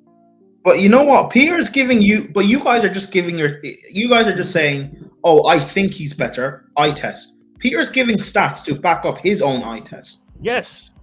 See, Like Jimmy Smith, you're people don't just Jimmy guy. Andrew, go down. Bottom one. This Jimmy guy just said use your eyes. But the thing is, your eyes can lie to you. Yes. A crazy guy on the street can tell me unicorns exist. His eyes can lie to me. However, stats can back up unicorns do not exist. What's wrong with people, really? I know Jimmy's only arrived late to the stream because we compared him to Rodri, Fabinho, Basuma, some Zakaria. I compared him to Rodri, Fabinho, Declan Rice, Basuma, Zakaria, Amon Thomas Partey. No. Like, my point is, guys, stop letting physical stature and stop letting sprint speed dictate in your mind how good somebody is defensively. There are people who take numbers after every game. Over the last year, over Jorghino, one of his down years, he is better in terms of tackles and interceptions than Thomas Partey. He just is. He's also better. Jimmy, what's the land? Come on, Jimmy. I like you. And Peter as well. Apparently as well, Thomas Partey had a brilliant season last season. So that's even shocking. Like, the fact that Jorghino apparently stunk and Partey was brilliant. You guys can say fuck a stat and use your eye test, but now I'm basically arguing with how you feel. Yeah, feelings over fact. That's what it is. Like, I don't care about how you guys feel. I don't give a shit. Like, I couldn't care less. Like, you guys. Jimmy, why have you got the caps on? It sounds like you're shouting at us. Yeah, but you know what, Jimmy? You'll be all right. No, but Jimmy, players can decline. Yeah, but Jimmy, you know why and Terry brings up a good point. Like, you know why you notice this stuff more? Because you focus on Jorghino all the time. The same way, like with Bruno, for example, we notice a lot of the bad stuff he does because we focus on it. If the next 5 Premier League games or games in general, I want you guys to focus on Rodri and Fabinho and Partey, Basuma, etc. Watch how many times they get stripped in games and come back and tell me it's just Jorghino. Like, it doesn't happen as much as you actually think. That's because you focus on Jorghino, and the one time he gets run past because he's slow, that will get blown up all over Twitter. No one will focus on Rodri getting. But no one focuses on Jorginho's partners. They won't make him. Jimmy, don't drive an angry type. Just concentrate. Hey, who makes more ball recoveries, Jorghino or Partey? Who makes more, guys? Tell me. Of course, it's gonna be Jorghino. Like, Partey does not play in his average. This is the thing. Like, things involved with actually winning the ball back. Who miscontrols the ball more, Thomas Partey or Jorghino? The answer is Partey. It's not even fucking close. But like, things that are important, like, to the role, Jorghino is better at looking at stats over the last year. You can tell me he got outpaced by a ref, and that's cool. I've never said Jorginho's fast. I've never said Jorginho's hyper athletic. I've never said Jorginho's great 1v1 tackling people. I've not said that. My point is, your eyes are lying to you guys. Like, you guys are looking at, eye test, this, feelings, all that stuff. Like, yeah, you feel strongly about it. Don't give me people who are better, at least. Don't give me people who also. What websites? And the thing is, someone put up and said, where's the comment? Someone said something like, how can my eyes lie to me or something? I can't remember where it is. Yeah, no, Jimmy Spliff said Prime. I just said eyes lie. Prime just said eyes lie. How? Your eyes can lie. Like, you can say anything, but back it up with stats. If we're wrong about Jorghino, that's fine, fair enough. I don't really care. Then prove us wrong. Bring up stats. All you're saying is my eye test tells me, or Jorghino gets ran past by referees. Jorghino does this. He just bring up stats. Like, it's so annoying. The best game we had this season against Spurs that Chelsea fans praise us for being brilliant in. Jorghino ran the game. No one wants to mention that, though. Hey guys, who makes more through balls per 90, Jorghino or other number 5 who's not any good? You know that it's gonna be Jorghino. Like, Partey is not good at. Partey is like a destroyer, isn't he? Isn't that like what he's meant to be? But the thing, he doesn't destroy better than Jorghino. I know. No, okay, so here's the thing. Also with modern football that we need to get. People class as destroyers are only those things because their feet are shit. Yeah. Like, let's be honest. Like, it's cool. Like, guys, my point is, and I'm not saying Jorghino deserves a Ballon d'Or or anything, but like, a lot of this frustration and a lot of this anger and a lot of you guys' perceptions of his actual ability levels don't match up when you put people's numbers side to side. They don't match up. I think part of the thing with Jorghino, and I've always said that, yeah, if Jorghino just had a bit more, pace and was a bit more, physically, bodied, he would be perfect, in my opinion. I think that's the only two things that. Yeah, I disagree with you. I don't think. No, I disagree with that, Ahmed. You know why? Because we had Mikel and Chelsea fans still destroyed him. Chelsea fans hated him. Mikel, even if Jorghino was taller, if Jorghino was taller and faster, Chelsea fans would still hate him.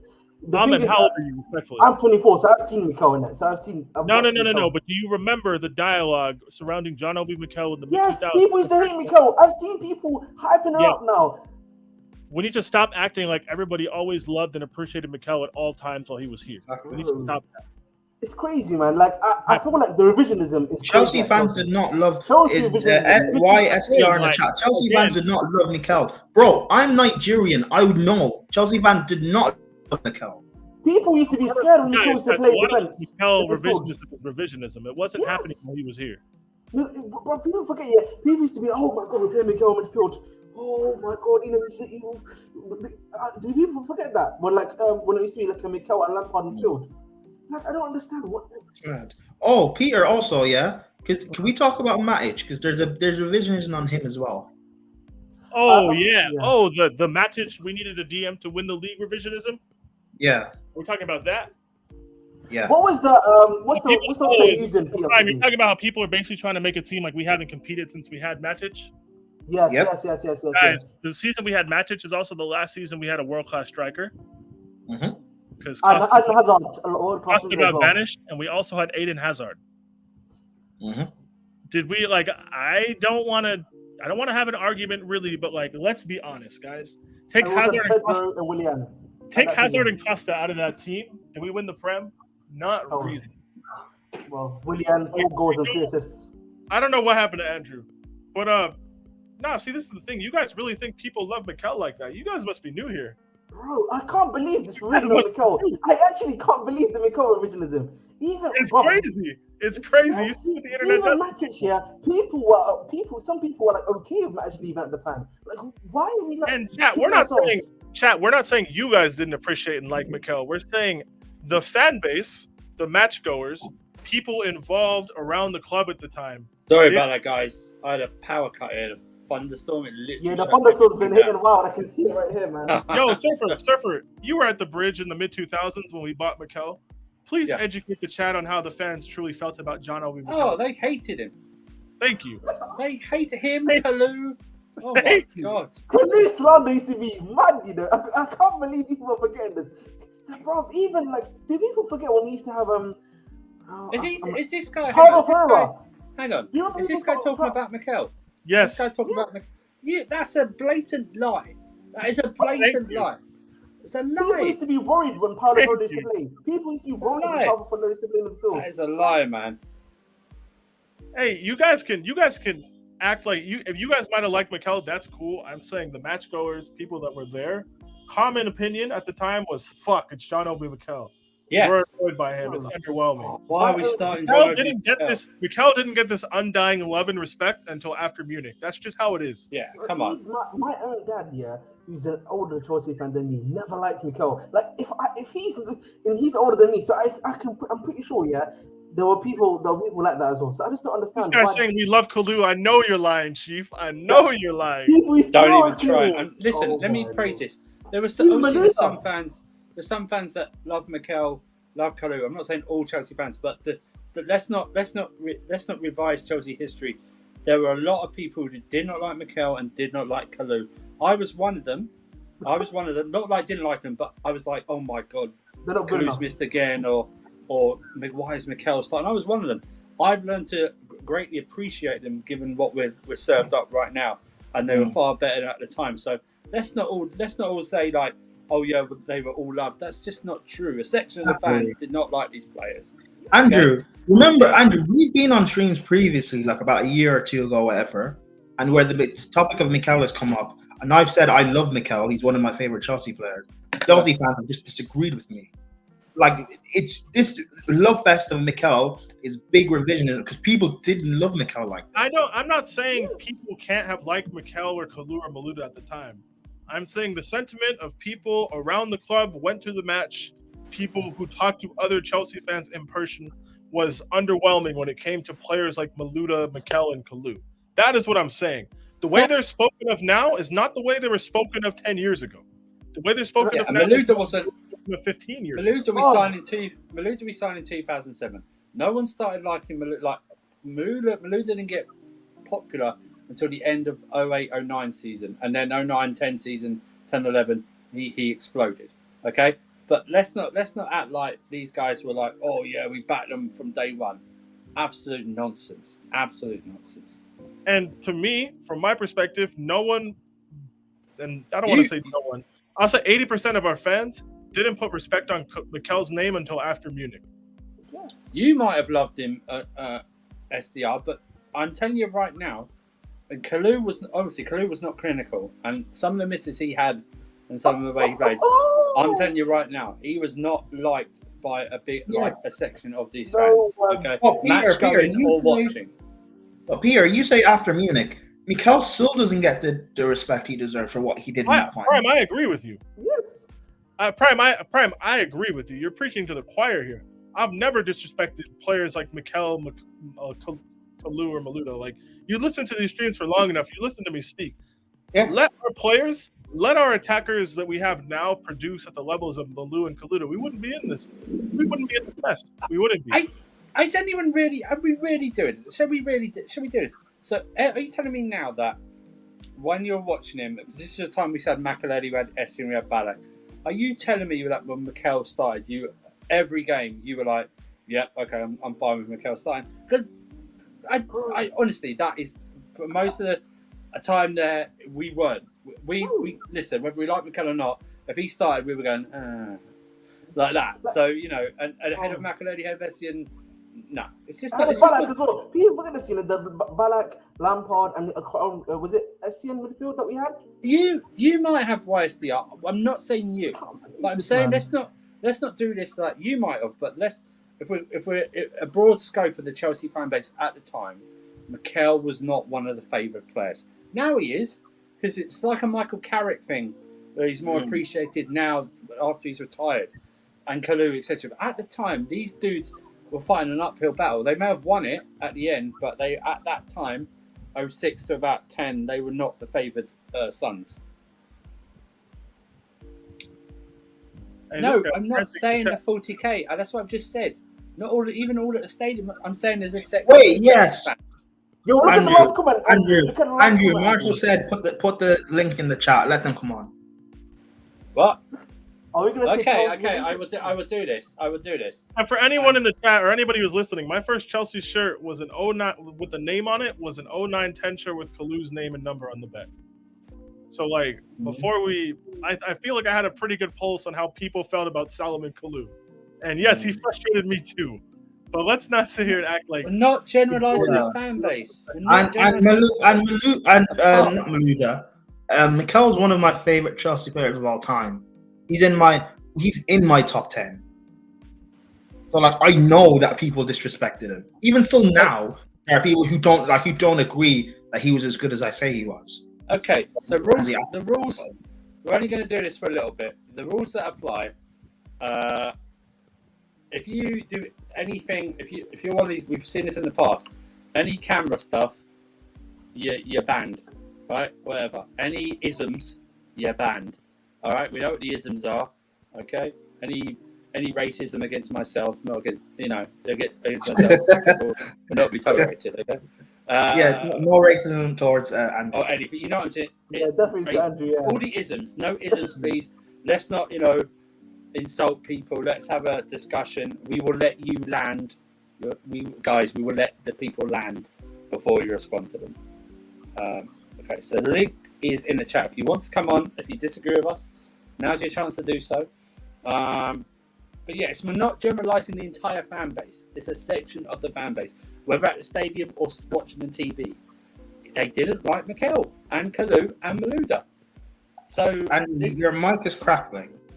Is it? And the thing is, I started becoming a match girl around about I think 2017, and I watch from time to time. So I'm pretty sure I've seen like I know the Mikel haters and what has happened after Mikel. Like I feel like we should just say, okay, Mikel, he wasn't that respected back then, but now we respect him now. If people had said that, it would have been a lot more simpler, wouldn't it?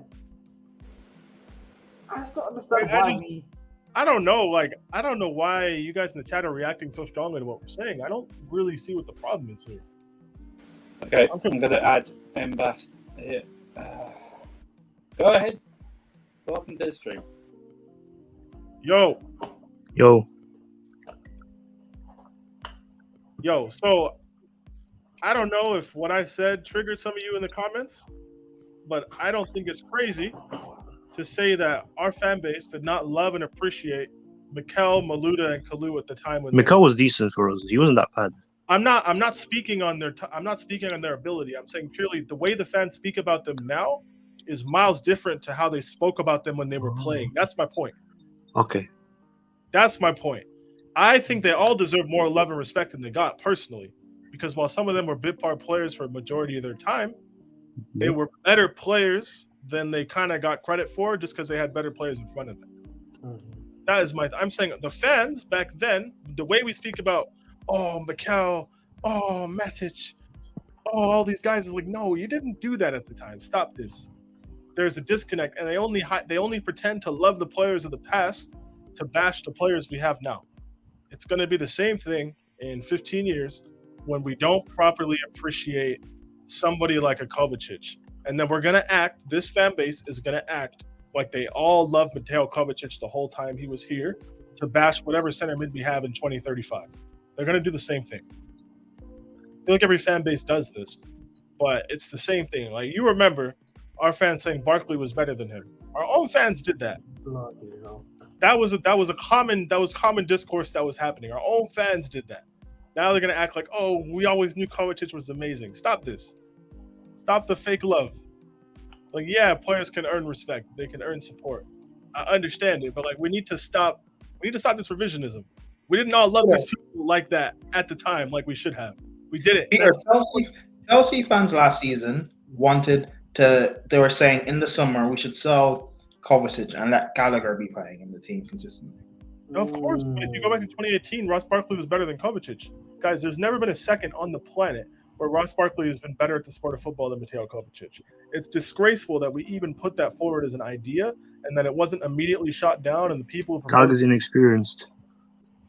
Like, it's disgraceful that I'm not saying you guys have ever said that, but guys, CFC Fan TV 2018-19 under Maurizio Sarri, when Ross Barkley was in his purple patch in October, go find the videos. Yep. I think there's a 2-minute clip or something. Surfer, Mojo. He's in the back of the clip. I'll find the video. I'll bring it for the next Casually FC. But I'm not citing nonsense here. This is something that happened. Some of you on this panel might know exactly what I'm talking about. I know. Even what's it called? Even Matic, people forget like Matic's first stint at Chelsea wasn't great. Like, he got sent to Porto, dude. Like, people forget that as well. Benfica, he got sent. Yeah. He didn't get game time in his first spell. Yeah, but even when Matic came back, we want to do this revisionism because they hate Jorghino. But like, when you actually look at it, in the season we finished 10th, did people not remember how bad Matic was? Yep. It's not one idiot from Twitter. It's one of the biggest Chelsea content creating channels at the time. Top legend. Embas, what do you want to say? Because I've got people in the background. So what do you want to say before I let you go? What should I say? I don't know what to say. So wait, hold on. What's the point of you calling in? Okay. Anyways, who is worse, Havertz or Lukaku? We don't care, bro. We don't care. What's the point of you calling in? You got nothing to add to this. I was asking. Okay. Lukaku. Hey, is Blue Lines TV Nini's channel? Yes. He has a video titled "Do We Need Kovacic?" Oh my God! Wait, Peter, repeat that. He has a video titled "Do We Need Kovacic Anymore?" with 15,000 views. What was this? 3 years. I told All right. you. What do you think Yo, that happened? Guys, that I'm is gonna bring mad. on. I'm gonna bring on Jimmy Spliff. Jimmy, I don't mind you swearing, bro. Just let's keep it sensible. I know you will. I know my thing's still crackly, but I don't care at the moment. Go on, Jimmy. Lay it on us, bro. Yo, y'all can hear me? Yeah, go on, bro. We won't interrupt you. Let him land, guys. Let him land. Yo, don't worry about the swearing. That's just how I type. I'm a man's man, if you know the term. I don't want nobody to be offended when y'all see bad words and cussing. You just Listen. You just go ahead, bro. Yeah, I don't have an issue with saying some people didn't like John Obi Mikel, right?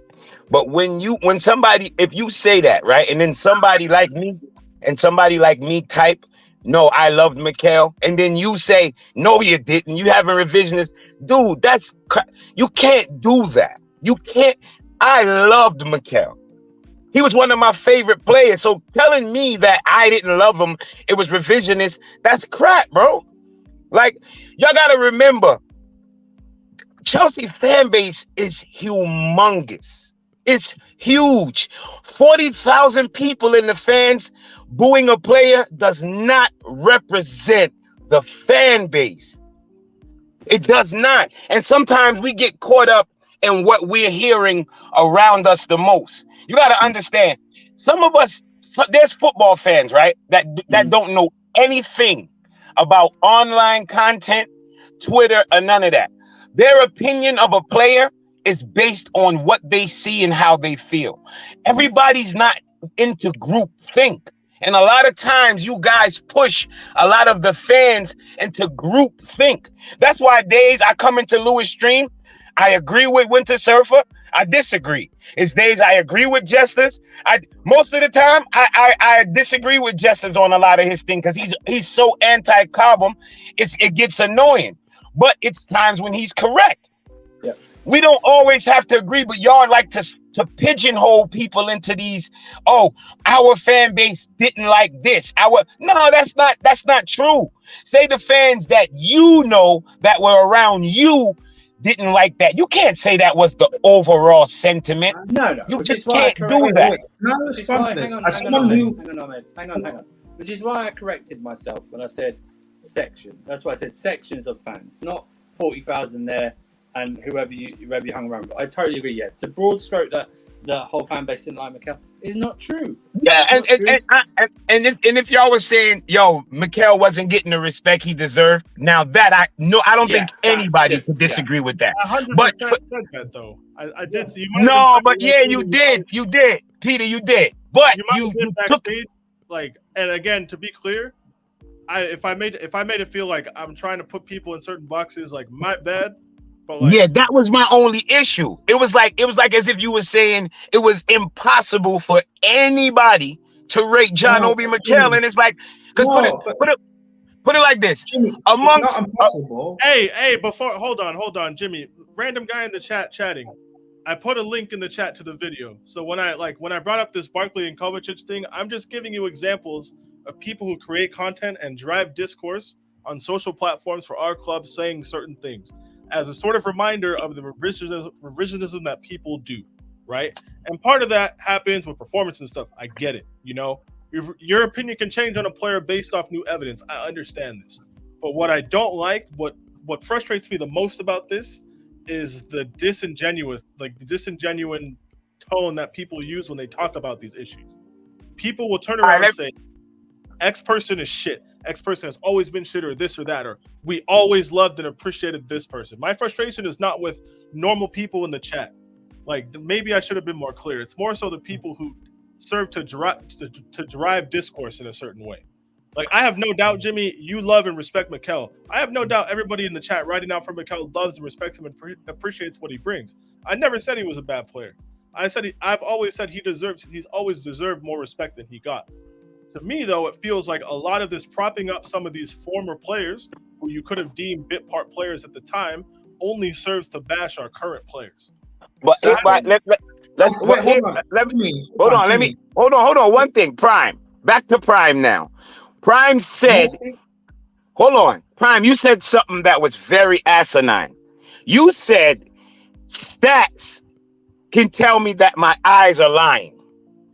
Prime. Sometimes, yeah, because you need stats to back up what you're saying. Hold on, no, you don't. Prime. You Prime. do. Yes, you do. Prime. Just listen. Prime. Listen. I don't need a stat to tell me every game that I watch some regular bang average players walks around Jorghino. Now, every time, hold on, wait. Yo, Prime, if you're talking, you're not listening. Okay.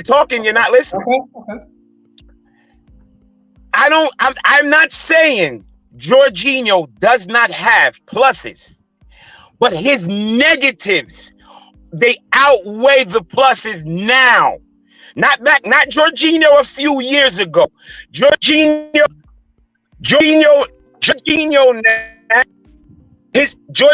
sorry, can you guys hear me? Yeah. All right.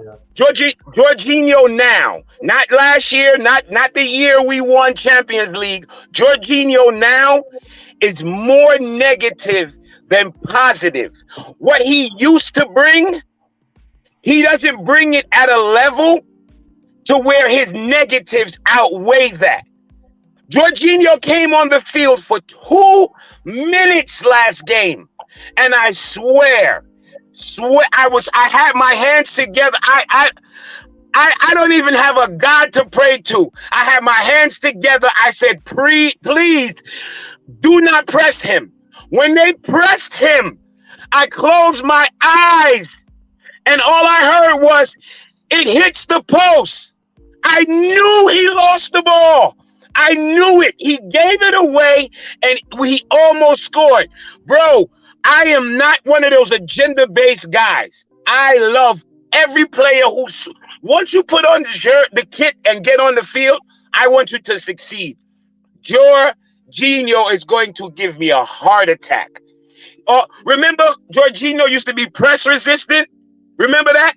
I used to even say that. That was my main thing that I used to use when my friends used to banter me. Now, all you have to do is press him. What more does he bring? Defensively, I mean, he's a statue. He literally he can't. Jorghino is so bad, he can't even foul you. If you run away from Jorghino, he couldn't run you down to foul. Jorghino couldn't even get a red card. That's how unathletic he is. It's that bad. It's that bad. At this point, we cannot win with him. I'm sorry. I love Jorghino. I love what he's done. It's over. I'm not trying to compare him to anybody else or anybody team. I don't even rate Partey. So I wouldn't take Partey on our team any day. So comparing him to Partey is a waste of time. Partey play for Arsenal as much as I do. So comparing him to Partey is a waste of time. But Jorghino right now is not what Chelsea need. I'm not trying to compare him to anybody from the past or anybody in the future. Right now, we cannot win with him in that midfield. Nowadays in the Prem, there's too much speed and too much quickness. People run by Jorghino with ease. I want somebody that people could tell me about interceptions. I understand all of that. When teams are attacking us, Jorghino has no use. I watch people, bang average guys, waltz around him since last year. I used to sit and watch Lewis defend him, and I was there. I watched myself go, damn, Lewis, give it up, bro, give it up, because I'm watching it every week. It's not agenda based. Only agenda I have is to see Chelsea win so I can fucking banter my friends. That's it. I just got one agenda, to see us win. And right now, Jorghino ain't it, bro. He just ain't it.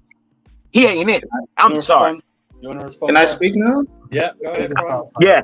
Hold on, can you guys hear me? Okay, first of all, The whole Mikel stuff. Again, I'm someone who loved Mikel when he was here. But again, you have to be honest, our fan base, and again, I'm not saying all Chelsea fans because you're someone who you say you rated Mikel as well, but there was a lot of our fans that didn't. They did not have love for Mikel. They might have tolerated him, but as a whole, did not have love for him. Also, what you're saying about what I said was asinine. It's not. You like again, anyone can say anything, but you need stats or facts. But Prime, hold on. You're saying. Wait, I shouldn't interrupt you. You're saying I shouldn't interrupt you. My eyes don't work. Jimmy, you said I shouldn't interrupt you. You're not listening. You're right. Go ahead. Anyone can say anything, but you need stats or you need a fact to back up things that you say. You can say about Jorghino being run past and stuff, and we know that he's slow. And I know right now he's coming like towards his end and stuff. But you know what? Things don't help Jorghino. The fact of he's the only one playing in our midfield. Our best midfielders, Kante and Kovacic, they can't stay fit to save their own lives. Never mind save Chelsea and help us win games. He's playing in midfield with Ruben Loftus-Cheek, who is way past his best, which was like 3-4 years ago now. He's playing in midfield with Gallagher, who is not good enough on the ball and intelligence-wise to play at the highest level to play in our team. He's playing in midfield on his own. Last season, he was also playing with injury. I agree he should be dropped and rested, but we have no one else to come into the team. There's a clear reason why he still plays, because there's no one else there. Again, hold on, I'm not done. You drowned on for like 10 minutes. All the bad stuff people say about Jorghino, fine, but to act as if he doesn't have positives or the negatives he has outweighs his positives it does. Now it does. It's reached to that point. Again, you're interrupting. You're just because I heard you speak for 10 minutes. All you spoke about was your feelings. Like, just stop interrupting and actually try and listen. Like, I understand the stuff about Jorghino. I'm cool with selling him, and that's all fine. But for people to say all the negatives and speak with such emotion and act as if he doesn't really bring positives, even right now, is dumb. Because who else would you play in our midfield? Ruben, who's worse. Gallagher, who's worse. Zakaria, who we just brought in like a few days ago, and who's also injury prone. Zakaria will get injuries this season. Kovacic just came back from injury. He's going to get another injury. Kante is still injured. We don't have midfielders.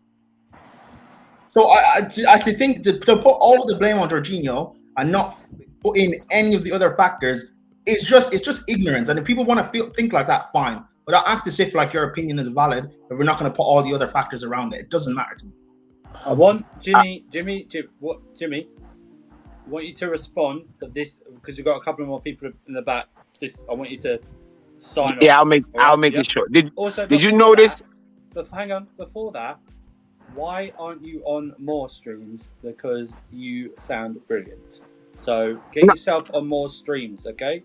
When you can. No, because all right, listen. This is what happened. Why I'm not on more streams. Okay. The way I type, right? I type like how I talk amongst my friends when I talk about football, and people read it and they're offended. And it's like, we're not offended. Not you. Like when people see, if me and my friends talking and they say something I don't agree with, I'd be like, you're an idiot. So if I type idiot and you read it, you're looking at it as if I'm calling you. So the context of it is, you understand what I'm saying? Okay. Well, let me answer. I understand how you type, and we know what you mean when you type. But real quick, let me make it real quick. Prime, did you notice when I said what I said about Jorghino, right? I didn't mention any other players, right? When you talked about Jorghino, you told me what was wrong with everyone else. That's making excuses for him. Prime, I wasn't saying we should not play him. I don't know if you noticed. If you can scroll back up in the chat, I never said that. What I said was he's not good enough anymore. What we have is what we have. I agree. Our midfield is crap, but people like to bring up stats and compare him to players that can actually come on our team and do better than him. I'm annoyed by that. Like, there's nobody in here that. Hold on, wait. Let's say this. Wait, can I say this? Can we? Oh, wait. Defensively. Yes. If we took out Jorghino and put Fabinho where Jorginho was defensively, would defenders run by Fabinho? Yes. Yes, Will they have offense- been doing this season. Hold on. they do- Will players run by him the way they could run by Jorginho? Yes, because Yes. as Wait, hold on. Hold on. Wait. Listen. We know. Hold on. We know. Wait. Hold on. Listen. Hold on. Let me get it all out because I don't want you to worm your way out of the question. Hold on. I'm answering your question though. Hold on. Wait. I didn't fully ask the question. Let me ask the question. Both of them are not what they used to be. We can agree on that. 100%. But Fabinho now defensively is still better than Jorginho. Okay, you're asking would players run past in the exact same way? No, because Fabinho would be quicker than Jorginho. Can I give a more recovery pace? However, they would still run past Fabinho as well. And also, you're saying me bringing up other players. This is me bringing up context and not just speaking out of my mouth because of my supposed feelings. Wait. Time out. No, Prime. What is feelings? Hold on, wait. You got. I'm finishing. You're not listening. I'm finishing. Again, I also agreed that it's fine. It's selling him, but there's reasons why he still plays in the team. We've got our best midfielders are injury prone. The other midfielders we have are just not good enough. I don't want to see Gallagher. I know you said that. Hold on, there's reasons why he plays. Again, he will probably get sold come the end of the season, and I'm fine with that. It doesn't matter to me. Cool. But as of right now, when he's in the squad, there's reasons why he plays. And the actors. All right, let me make a quick point, real quick. It don't matter. Do not take any of those factors into consideration. Like it's the same. It's like you saying that facts don't matter or stats don't matter. They do. Context matters. Hold on. Time out. Because Prime, I said specifically, players run past Jorginho, right? Then you tell me that then you said I'm talking with feelings. You see, when you words like that, hold on, wait, Prime. That's a psychological tool to discredit what I'm saying. It's not feelings. Wait, no, it's not. Prime, let me talk. Prime. I named something specific. Prime. I named something. Okay. All right, let me let you talk. I didn't say no, hold on. I didn't say your feelings when I said running past Jorginho. Again, you don't listen. I listen to you speak for 2 minutes. But that's my main point. No, it's not. No, it's not. Again, to try and discredit my point. Hold on, it's not. I listened to you speak. Prime, chill out. Prime, you're here every day. I'm here for 5 minutes. You're here every day. I'm here for 5 minutes. Let me just get a few words out. Guys, one at a time, please. One at a time. Okay, please, yeah? Jimmy, last point, then Prime will respond, and then we have to get there's a couple more people on. So Jimmy, last point, Prime will respond to that, and then we're finished. Okay. So, no, I didn't really want to make no point. I just wanted to big all you guys up. You already know. Right. I love all you guys. You know what I mean? Yeah. I log in every day, every channel. More layered answer to the question, like give an actual response to the dribble pass thing. Would Fabinho get dribbled past as much as Jorginho? No, probably not. But the entire point that I was making, right, with all of these sitting midfield players for these supposed top teams that we want to compete with, my point is everybody gets cooked in these isolated scenarios. Us as a fan base, we need to stop looking at stopping defensive transition as swapping one person for another ideal profile. Because I know people want to say you don't have to use stats to use your eyes, but guys, Fabinho has been dribbled past more in the last year per 90 than he has at any point in his entire career, suggesting that either he might not be at his physical prime anymore. He might also be a declining person. Does he get dribbled past as much as Jorginho over the last year? No, but the difference isn't crazy. The numbers I'm looking at, the difference isn't crazy. Every top team sets up to nullify transitions, right? You like to keep your team compact, sustain pressure, and create chances over the course of a game. If we're looking at improving solely stopping transitions by improving the base of our midfield in terms of a personnel upgrade, we're looking at it the wrong way. The system works to nullify that. Rodri is worse in defensive transition than Fabinho and Jorginho. But I've talked to people all the time who will tell me Rodri is physical and that's why City win. They don't win because he's physical. we got to stop thinking of answering defensive frailty with increasing physicality or increasing mobility in certain spots. Could it help you? In theory, yes, but it's much more a structural issue and the midfield being tied together and being more cohesive than just getting someone who can run and tackle. Like, that isn't going to be the elixir to our problems that we think it is. Because Fabinho and Liverpool had these same problems. Manchester City, in that Newcastle game especially, had these same problems. That problem can exist for anyone. You give some of these dribblers in the game today all that time and space to run at people one-on-one, they're going to skin them. That's just how it is.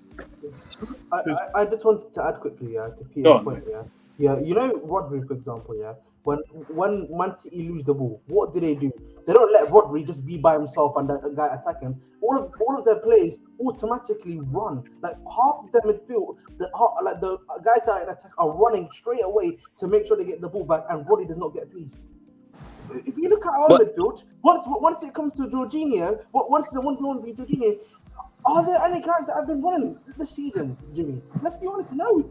But the difference is, here's the difference, right? Here's the small tad bit of a difference, and I'll just let this be my last point, so somebody else will come in. If you dribble past Jorginho, if you dribble past Rodri, if you dribble past Fabinho, they can actually still run with you and actually still be a problem. Even though you got past them, they're still forcing you to think about them. When you dribble by J5, that's it. All he's doing is looking at the grass, kicking up in his face. As a matter of fact, if you want me to, I'll go back and specifically find video of this year of where he gets bypassed and he doesn't even run anymore. He quits. He starts pointing to the sky or turning around and complaining like it's getting bad. And I'm not like Alex with the Jorginho agenda. Yeah. I was pushing for Jorginho to get the Ballon d'Or, bro. Trust me. I'm not a Jorginho hater, but I know what I'm watching with my eyes. I'm watching it. It's like every time he gets the ball and it's pressure, it's not even that he's giving it away. It's that I know he's going to lay down on the ground and not try and get it back. That's my problem with Jorginho. His effort is just not there anymore. If you could put it like that, I just don't see the effort. Okay, I can understand that. But Jimmy, fantastic hearing you. Yeah, man, big up you guys, man. I like all you guys. Prime, big up yourself, man. I know we get into it every now and then, but I like you too, bro. Don't worry about it. Next time, next time there will be a show where we announce that we're doing the call instead of doing this, so we can go. You know, but thank you very much, Jimmy. I appreciate it. All right, fellas. You take care of yourself. All right. So, Jimmy, we're gonna get CFC here. Let's. Hold on over. CFC, how you doing? You there? It's Auba, sorry, Auba. Are you there, bro? Auba? Okay. I don't know if he's there. 5, 4, 3, 2, 1. Okay, bro. I'm gonna see you, bro. We're gonna get Assad. Okay. We're gonna get Assad on. Okay. Go ahead, bro. Let him land, guys. Might be a Jorginho. I think, looking from his comments, it might be a Jorginho thing again. Let's go, bro. I got this. That's fine. Yeah, Jorginho. I'm sorry, guys. Yeah, that guy before Jimmy, is that his name? He was spitting. He was spitting. Jorginho, that guy. Yeah, I don't know what do people see in him? You're not on the panel. What do you guys see in him? Please tell me. I'm actually intrigued.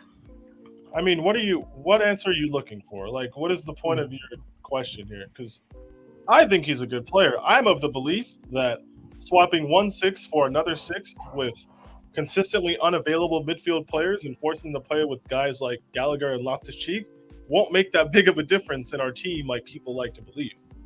I think the availability of Kante and Kovacic, because they're clearly better players to Jorginho, is a bigger issue than Jorginho's physical limitations. I'm of that belief.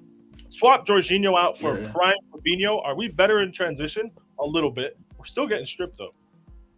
My point about teams trying to limit transition intentionally by maintaining compactness, professional fouls, and sort of like not letting people run at you in the first place my point is that's kind of what football is, more than you slap a DM in there to stop all the counters.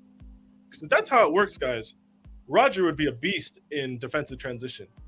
Like, I know people don't like numbers. Some people in the channel don't like numbers. Please go look at them. Because, yes, I understand Jorghino's skinny, white, unathletic, and got outpaced by a ref. I get it. He's 5'10". He looks like he's made out of sticks and stones. I get it. He doesn't look strong and athletic and all of that stuff. But go actually look. People are not understanding why our league is being turned into the Bundesliga with better branding. City are not better because they're more physical. They're better because they're more organized. They're better on the ball. They're better decision makers, and they're more clinical in front of net. That's why they beat us. Roger being 6'2" is not why he's good, is my point.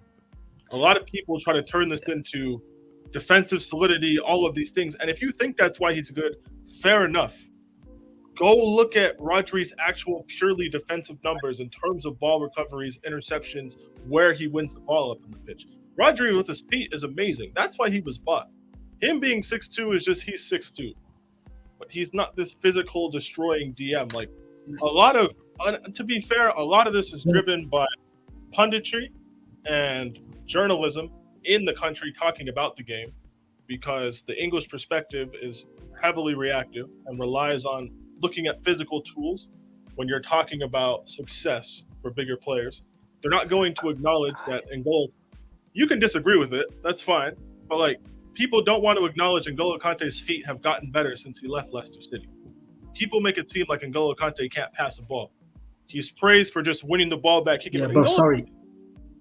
N'Golo Kante's feet are a lot better than Wilfred's feet, for example, but people would put them in the same sentence.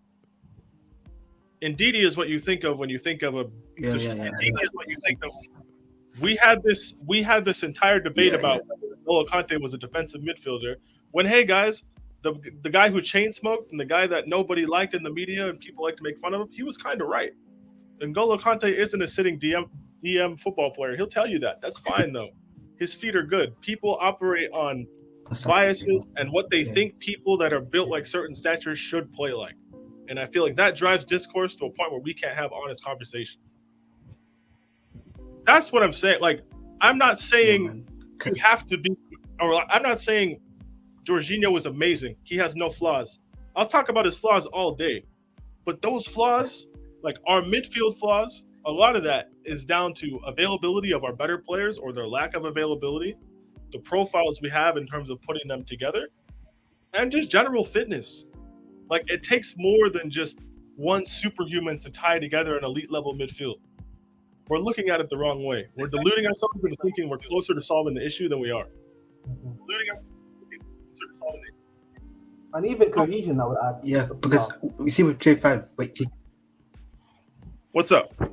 Say that again? Assad, what's up? I'm lagging. Nah, because I feel like I'm lagging. My team's moving ahead.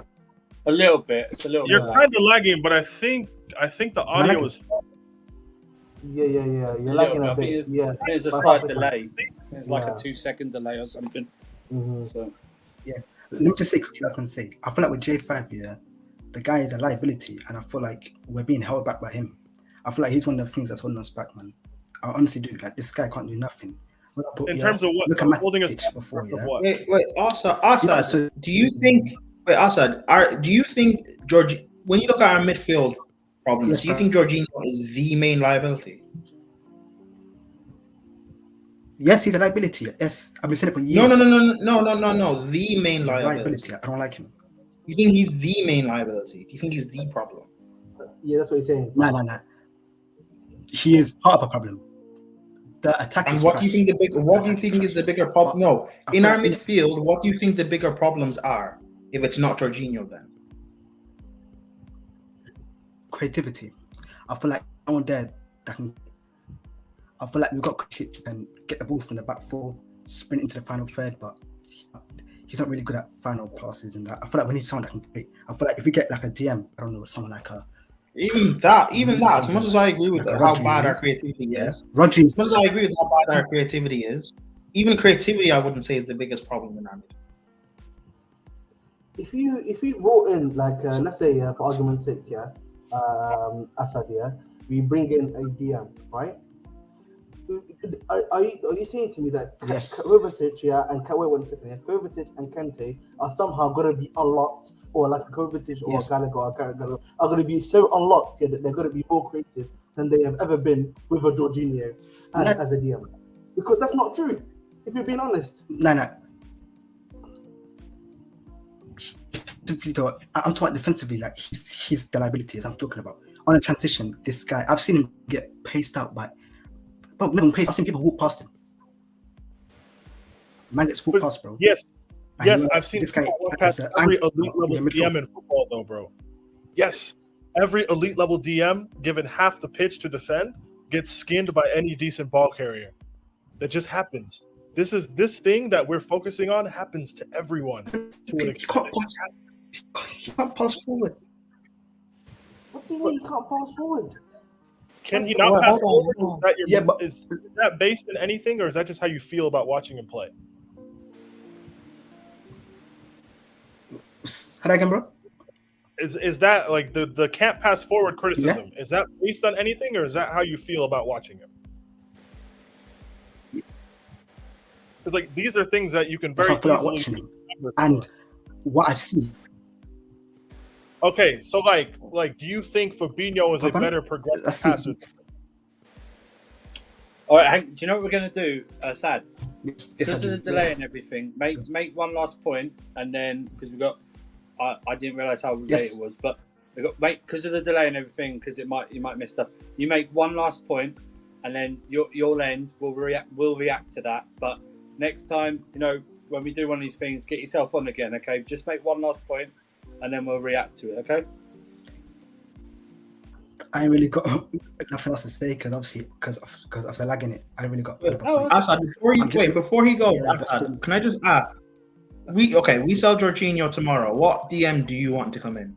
What's your ideal DM? I'm gonna get cancelled on here if I say it, man. Say it. His name starts with an R. Oh, right. It's fine. Right. Yeah. Fine. You're not going to get cancelled. Come on. You're not going to get cancelled for saying that. What is your reasoning for Rice? I think that's a better question. No, because here. There's a Wi-Fi. It's cool. Well, put it in the comments. I'm gonna. Wi-Fi. Thanks. Yeah, put it in the comments. Put it in the comments why you want Rice. I don't understand this Jorginho can't pass criticism. Like, so I'm saying to you, part of me, like, guys, to be clear, and I'll turn my camera on for this. To be clear, I understand. Like, part of me is you have to the eye test for like to watch players and determine certain things, but like objective things like passing the ball are easily quantifiable on a stat sheet. We've seen him pass forward though. We saw that assist for Kai. What are you talking about? There's been multiple times when he's in that ball. If somebody is in the 96th percentile for progressive passes for 90, how can you tell me he can't pass the ball forward? That doesn't make sense. You don't pass the ball forward for passing's sake. You pass the ball forward when there's an opening. Okay. We've seen also, they say pass sideways. Passing forward is also not just directly forward; it's passing out to the wing as well, which is a forward position itself. But we're going to get one more person on. That's Albert, who's in the comments. He said the mic should be working now. Albert, are you there? Yes, I'm there. Can you hear me? Good. Yes, he can hear you now. You're the last person that's impromptu called in, so which we weren't going to do. But go ahead, bro. First of all, I'm a big fan of all of you. You are keeping us you are keeping us entertained while our team is shit. So you guys are doing better job than our team. The thing with Jorginho is, I will accept him. It's all his fault, But I just want from Jorginho to do more forward passing. I remember last season against Newcastle, that pass to Havertz. I want to see that more from him. That's it. If he does that, I will accept all his fault. I will accept if they run through him. I will accept it. And that's why we are playing 3 at the back. Because he's weak. But he's not doing that. Why? Wait. can I ask a question? Why do you think we play through at the back because of Not, Jorginho? I know it's not only Jorginho, but he's one of the reasons. Well, We don't have a again, DM. I'm asking you why, because he's never played in a formation with a back three in his career. Okay, can you imagine? Can you imagine him playing at 4 at the back? Yes, I can. Happen to us? Because when he came, because when to when in the Premier League, when Jorginho was under a competent manager, sorry, we had the third best defense in the league, and he was our DM. Like we had Jorginho at DM, we had Alonso and Azpilicueta at fullback, and we had Kepa in goal. We had David Luiz as one of our center backs. All of these players that our fans don't really rate too tough. We had them all playing in a back four setup. Like that myth right there, like that kind of rhetoric is what I don't understand. I can't wrap my head around that. I just can't. Okay, no problem. Then it's Tuchel's fault. Okay, that's fine. If that's his decision, maybe he wants to play that way, guys. You are saying, Peter, you are saying we had worse defenders than the defenders we have now, and we are playing 4 at the back. Yes. And now we have better defenders than them, and we are playing 3 at the back. Yes. So it's Tuchel's fault then. Hold on. Say Tuchel's fault. Why is playing a back 3 bad? Yeah, like you're no, it's not bad, but when something is not working, you have to change it. And it's not why working. Do you think it's not working? Why do you think what's not working? What isn't working? Yeah, what isn't working exactly? We are losing. We have lost 2 games. Okay. We are playing terrible. Our way of playing is shit, and this is not the start. I remember, you see, the last time when we won the Champions League, we were aggressive in pressing. We were running like a dog. But after the season start, after the Champions League, the first game I watched it, I knew it. I say this Tuchel is afraid for his job. Why they are not running? The first game, this is not this season, last season, 2021. We just switched to Horizons. Why they were not running like they were running in Champions League when he came first? You know, that first 6 months. If you watch the performance in the 6 months, and after that, they are completely 2 different teams under Tuchel. The first 6 months, we were running like a mad dog after everyone. Werner running, Mount running, Havertz running, everyone was running. But when the season starts, after the Champions League, no running. We were allowing teams to play easy. Do you think the reason they don't run is because of Jorginho then? No, it's not only Jorginho. No, definitely not Jorginho. But I'm saying I will accept Jorginho is all his fault if he do more long through balls like the one he gave to Havertz against Newcastle. I want to see that more from Jorginho. Let me finish. Sorry. I just want to see that more from Jorginho. If I saw that more, I will accept him with all his fault. And second thing, we are playing shit also not because only of our defender or our midfielders, but also the coach. Why we are not running, guys? Why? Okay. So please, sorry, Ahmad. Go watch his first 6 months. And go watch last year. We only ran after Liverpool, the 2-2. The 2-2, when they come to Stamford Bridge, that's the only time I saw Chelsea running. I disagree, but all right. I think if I can start CFC, to your first part about Jorginho doing the long balls more. Okay, I can understand that, but we should not just be relying on Jorginho for creativity. We have like guys like Mase and Mount. Exactly. I'm with you. The whole back 5 should do that more. The whole back 5. Yeah. No. The whole back 5. Thiago Silva. But we're not playing football, bro. We're trying to play CFC, bro. James. They have to train. They have to do it. They have to learn how to do it too. That's how Liverpool play. That's how Liverpool play, by the No, way. it's not. trying to play No, like It is. football. It's It not. is. Though. It's not. Through to the channel and run. It's not though. They get the ball to Trent, and then he's the one who plays that ball. Not only People Trent. make great- All of them do it. All of them do it, James. No, they Peter. don't. No, All they of them do Bellingham it. and Thiago, Now we're Bellingham lying. and Thiago. All right. Come on, guys. All Now of them do we're it. lying. Do you have like any sort of empirical data to back this up, or is this just how you feel? I watch the game. All right, you I watch. don't listen. I'm a Chelsea fan at the end of the day. I don't like go after them and see their stats and data. No, I don't do that. But from what I see, But you need. But from what I see in highlight, in everything, just see their goals. It is stuff from the center back. Can you bring up stats to bring up what you're to back up what you're saying? Like these I are told things- you, I'm not a Liverpool fan to go and watch. Well, if you're not a Liverpool fan and you don't watch them, how can you tell us how they play? I said I'm not going after their stats.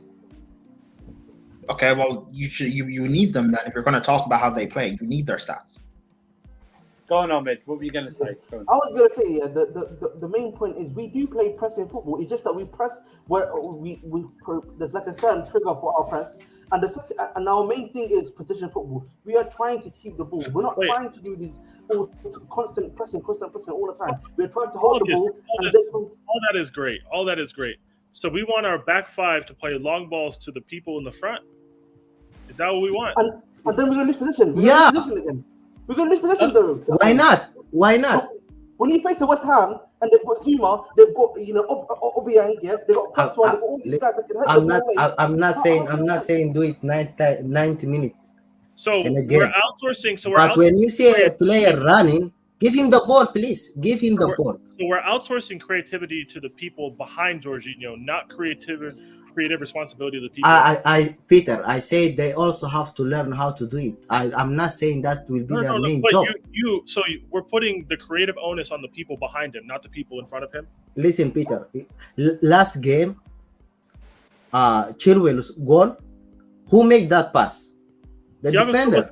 Yeah, that's what I'm saying. Passers in the modern game. That's what I'm saying. Can't be that, brother. That's what I'm saying. They have to learn how to do it. So they have to develop. So they have to learn how to play long passes like Thiago Silva. Why not? Because if it's a plus. This is not like a bad thing you are learning. No, but I'm saying this is a thing that they can't learn to do. Koulibaly is one of the best progressive passers of his generation. He splits lines on the floor. He doesn't play diag long balls. He doesn't do that. That is what Thiago Silva does. Like, that is not in his bag. He's 31. He would have that tool by now if he had it. He's been playing pro ball for 12 years. You know what? Peter, sorry, last point. This season, Everton game, okay? The ball was with Jorginho. What? The ball was with Jorginho. And Sterling make a run. So, yes. And the guy hold it. Why? You know, if I was Sterling, I will go and kick him. I will go and kick this guy. I will go and kick Jorginho.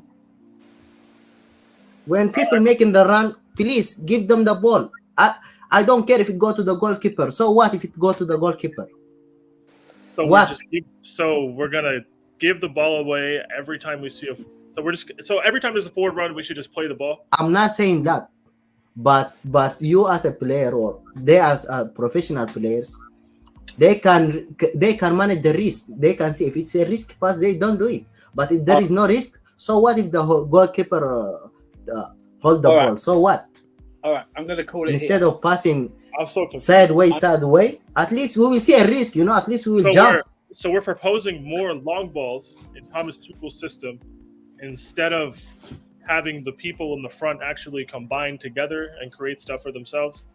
What I'm saying is, if a game is dead close like last game, why didn't try Thiago Silva pass a long time ago? Because they're not Thiago Silva, brother. Hold on. Can I ask what is okay? Wait, can I say okay? Let's go back. We need to gamble, guys. Yeah. Wait, can I ask? We need to gamble. Can I ask this? Yeah. Once we score a goal, a game will open. Once we score, the game will open. Wait, can I ask? Wait, sorry, Peter. Hold on. Let me just ask this question. Prime. We need to gamble. guys.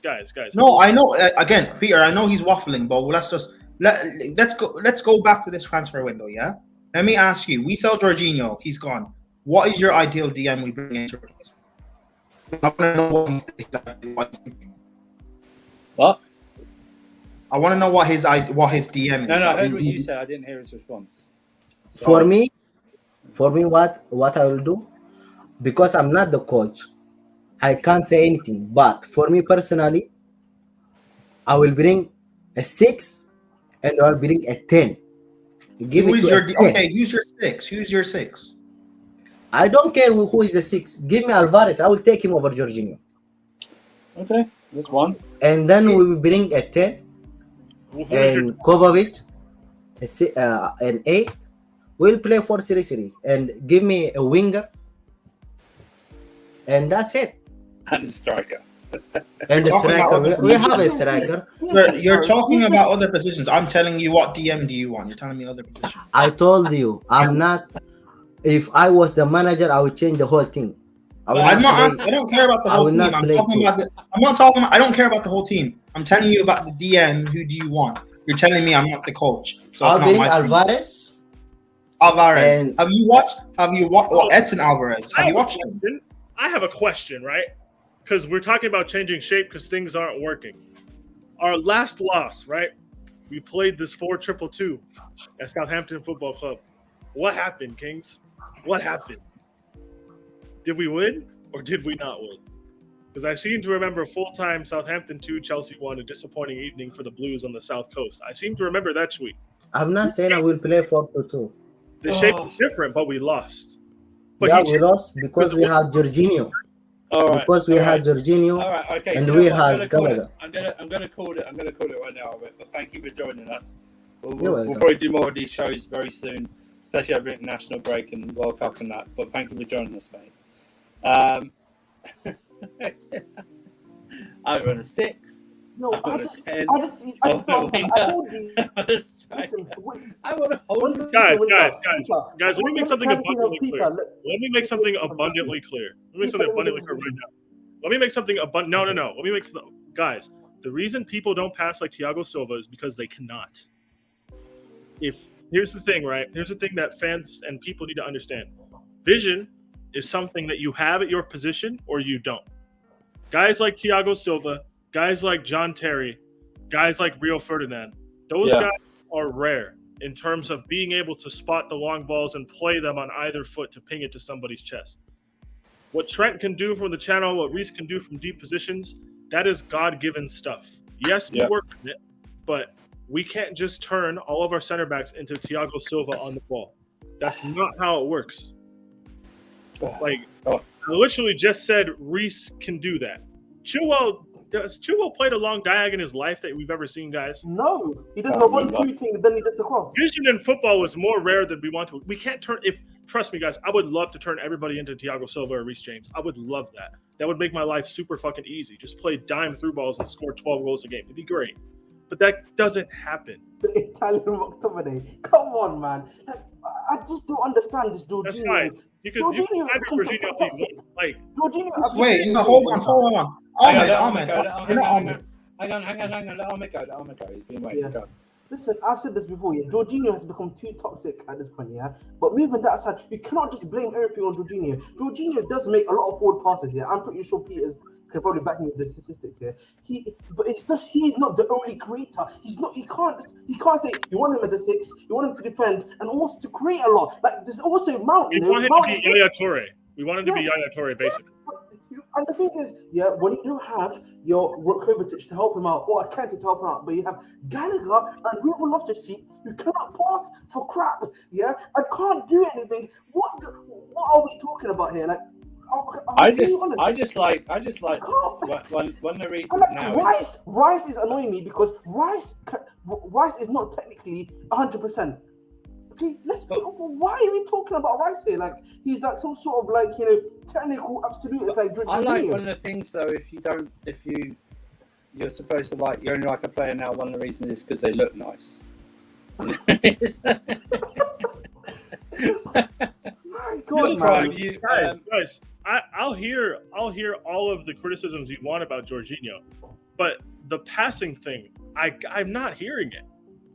The numbers are there for you guys to look at. You just don't want to look.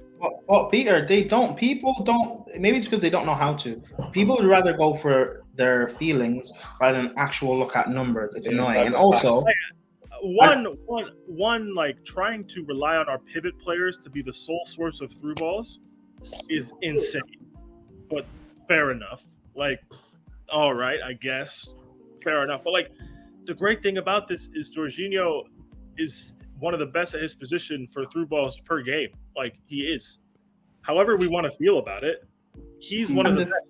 I don't know if we think there's just Modric's that grow on trees, but there isn't. But the thing is, though, you know what? If Pep had gotten Jorginho when he did, people would have a completely different view of him. Yes. Yes, we know that. Well, because he's at Chelsea and Jorginho's under Chelsea fans under Lampard, who didn't have a good system defensively, and play under Tuchel, who Chelsea fan like. There's a portion of this fan base who Chelsea fans don't like Tuchel. All of a sudden, Jorginho's a bad player. Like, there's reasons why top managers in the world, top football experts, pundits. There's a reason why all of these guys rate Jorginho. Why should I listen to people in the fan base just because they're caught up in their feelings? And again, we know he's not perfect. We know he has mistakes in them and everything. Just fine. To act as if he's the problem in our midfield, when we have Kante and Kovacic, who are arguably better than him, but cannot stay fit on a game-to-game basis. That to me is more worrying than Jorginho not being able to outpace a referee. Yeah, and you know, you're right. And we'll finish like this, because I forgot what time it is. It's nearly 1 a.m. here. So we'll finish like this. You're absolutely right, beautiful game. He would have Fernandinho beside him. Do you know why? Because Fernandinho is not injury prone. So he would have had him beside him. So you're absolutely right. You know what he would have had? Pep would have played a three-man midfield of like Jorginho, Bernardo Silva, and ADB. And you know what would have happened when City get counter-attacked? You'd see David Silva tracking back as well. You'd see players tracking. How many times I see Bernardo Silva track back and win the ball consistently, but yet our players don't do that. It's just Jorginho on his own. What do you expect? From when against against Southampton for the second goal, he was walking back when he was the one that lost the ball. Exactly. Like, it's just Jorginho. Yeah. All right. We're gonna wrap it up here, but because we weren't supposed to be on this long, we weren't even supposed to have people on. It was just a random. And then Peter, I'm sorry, you were in the chat. You challenged Peter, and if you don't, you're obviously new to. I can't hear these live. You're obviously new to Peter. He's one of the things that, a bit like me, I will need to prove you wrong, sort of thing, because you're wrong. So you don't listen. This is on you, man. This is on you. This is all on you, man. I just can't hear the words. You guys can say he's skinny and he's slow and he ran slower than the ref. You guys can say all that. I don't care about that. Like, the way I look at defensive transition and approaching that and nullifying that is just different than the way you guys see it. I laid it out. It's more a structural thing than an individual's thing. We need to stop thinking replacing one individual in a position group with injury-prone players is going to change much. We need to because these players injury-prone player part. Exactly, because these players will still be injury-prone. Yes. Guys, Jesus next to Gallagher and Loftus-Cheek, and he's not getting very far. Mm-hmm. You know what? I'm going to cut it because they're going to say stuff here, and we're going to go on for another half an hour. And I'll do it. I hate debating Peter, man. I've done it once, and I got stripped. I don't like it. Hey, I don't really debate. I only stick to things I know I can win. Alike, so I don't really have to debate about anything. But you know what? I just can't be bothered. Oh, that's sad. Hey, J5 has a wife and a baby mama. Hold that. We're good over there. And a Euros medal. Your boy Duncan Rice ain't have one. I'm just saying. But like I said, like, share, subscribe if you haven't done already. Turn your notifications bell on. I think we're back Wednesday, reacting to the game tomorrow. So we'll be. I don't know about 10 p.m. UK time, but turn your notifications bell on, and we'll tell you about half an hour in advance what's happening. Want to thank Peter for joining as always, Ladimus and Ahmad for joining. Marshall was here earlier. We want to thank Albert, Assad, and Jimmy Spliff as well. Thank you guys for joining. We'll probably do more of these up and coming, when, especially like during international breaks and World Cups and stuff like that. That's coming up. So, you know what? Enjoy the football tomorrow, man. It should be good. Need a win, start the Champions League. You're going to start. It's going to be great. I hope you win with a Jorghino penalty. That's up yours. 5-8. We back. But like I said, we'll be back this week a few times. So just keep your notifications bell on.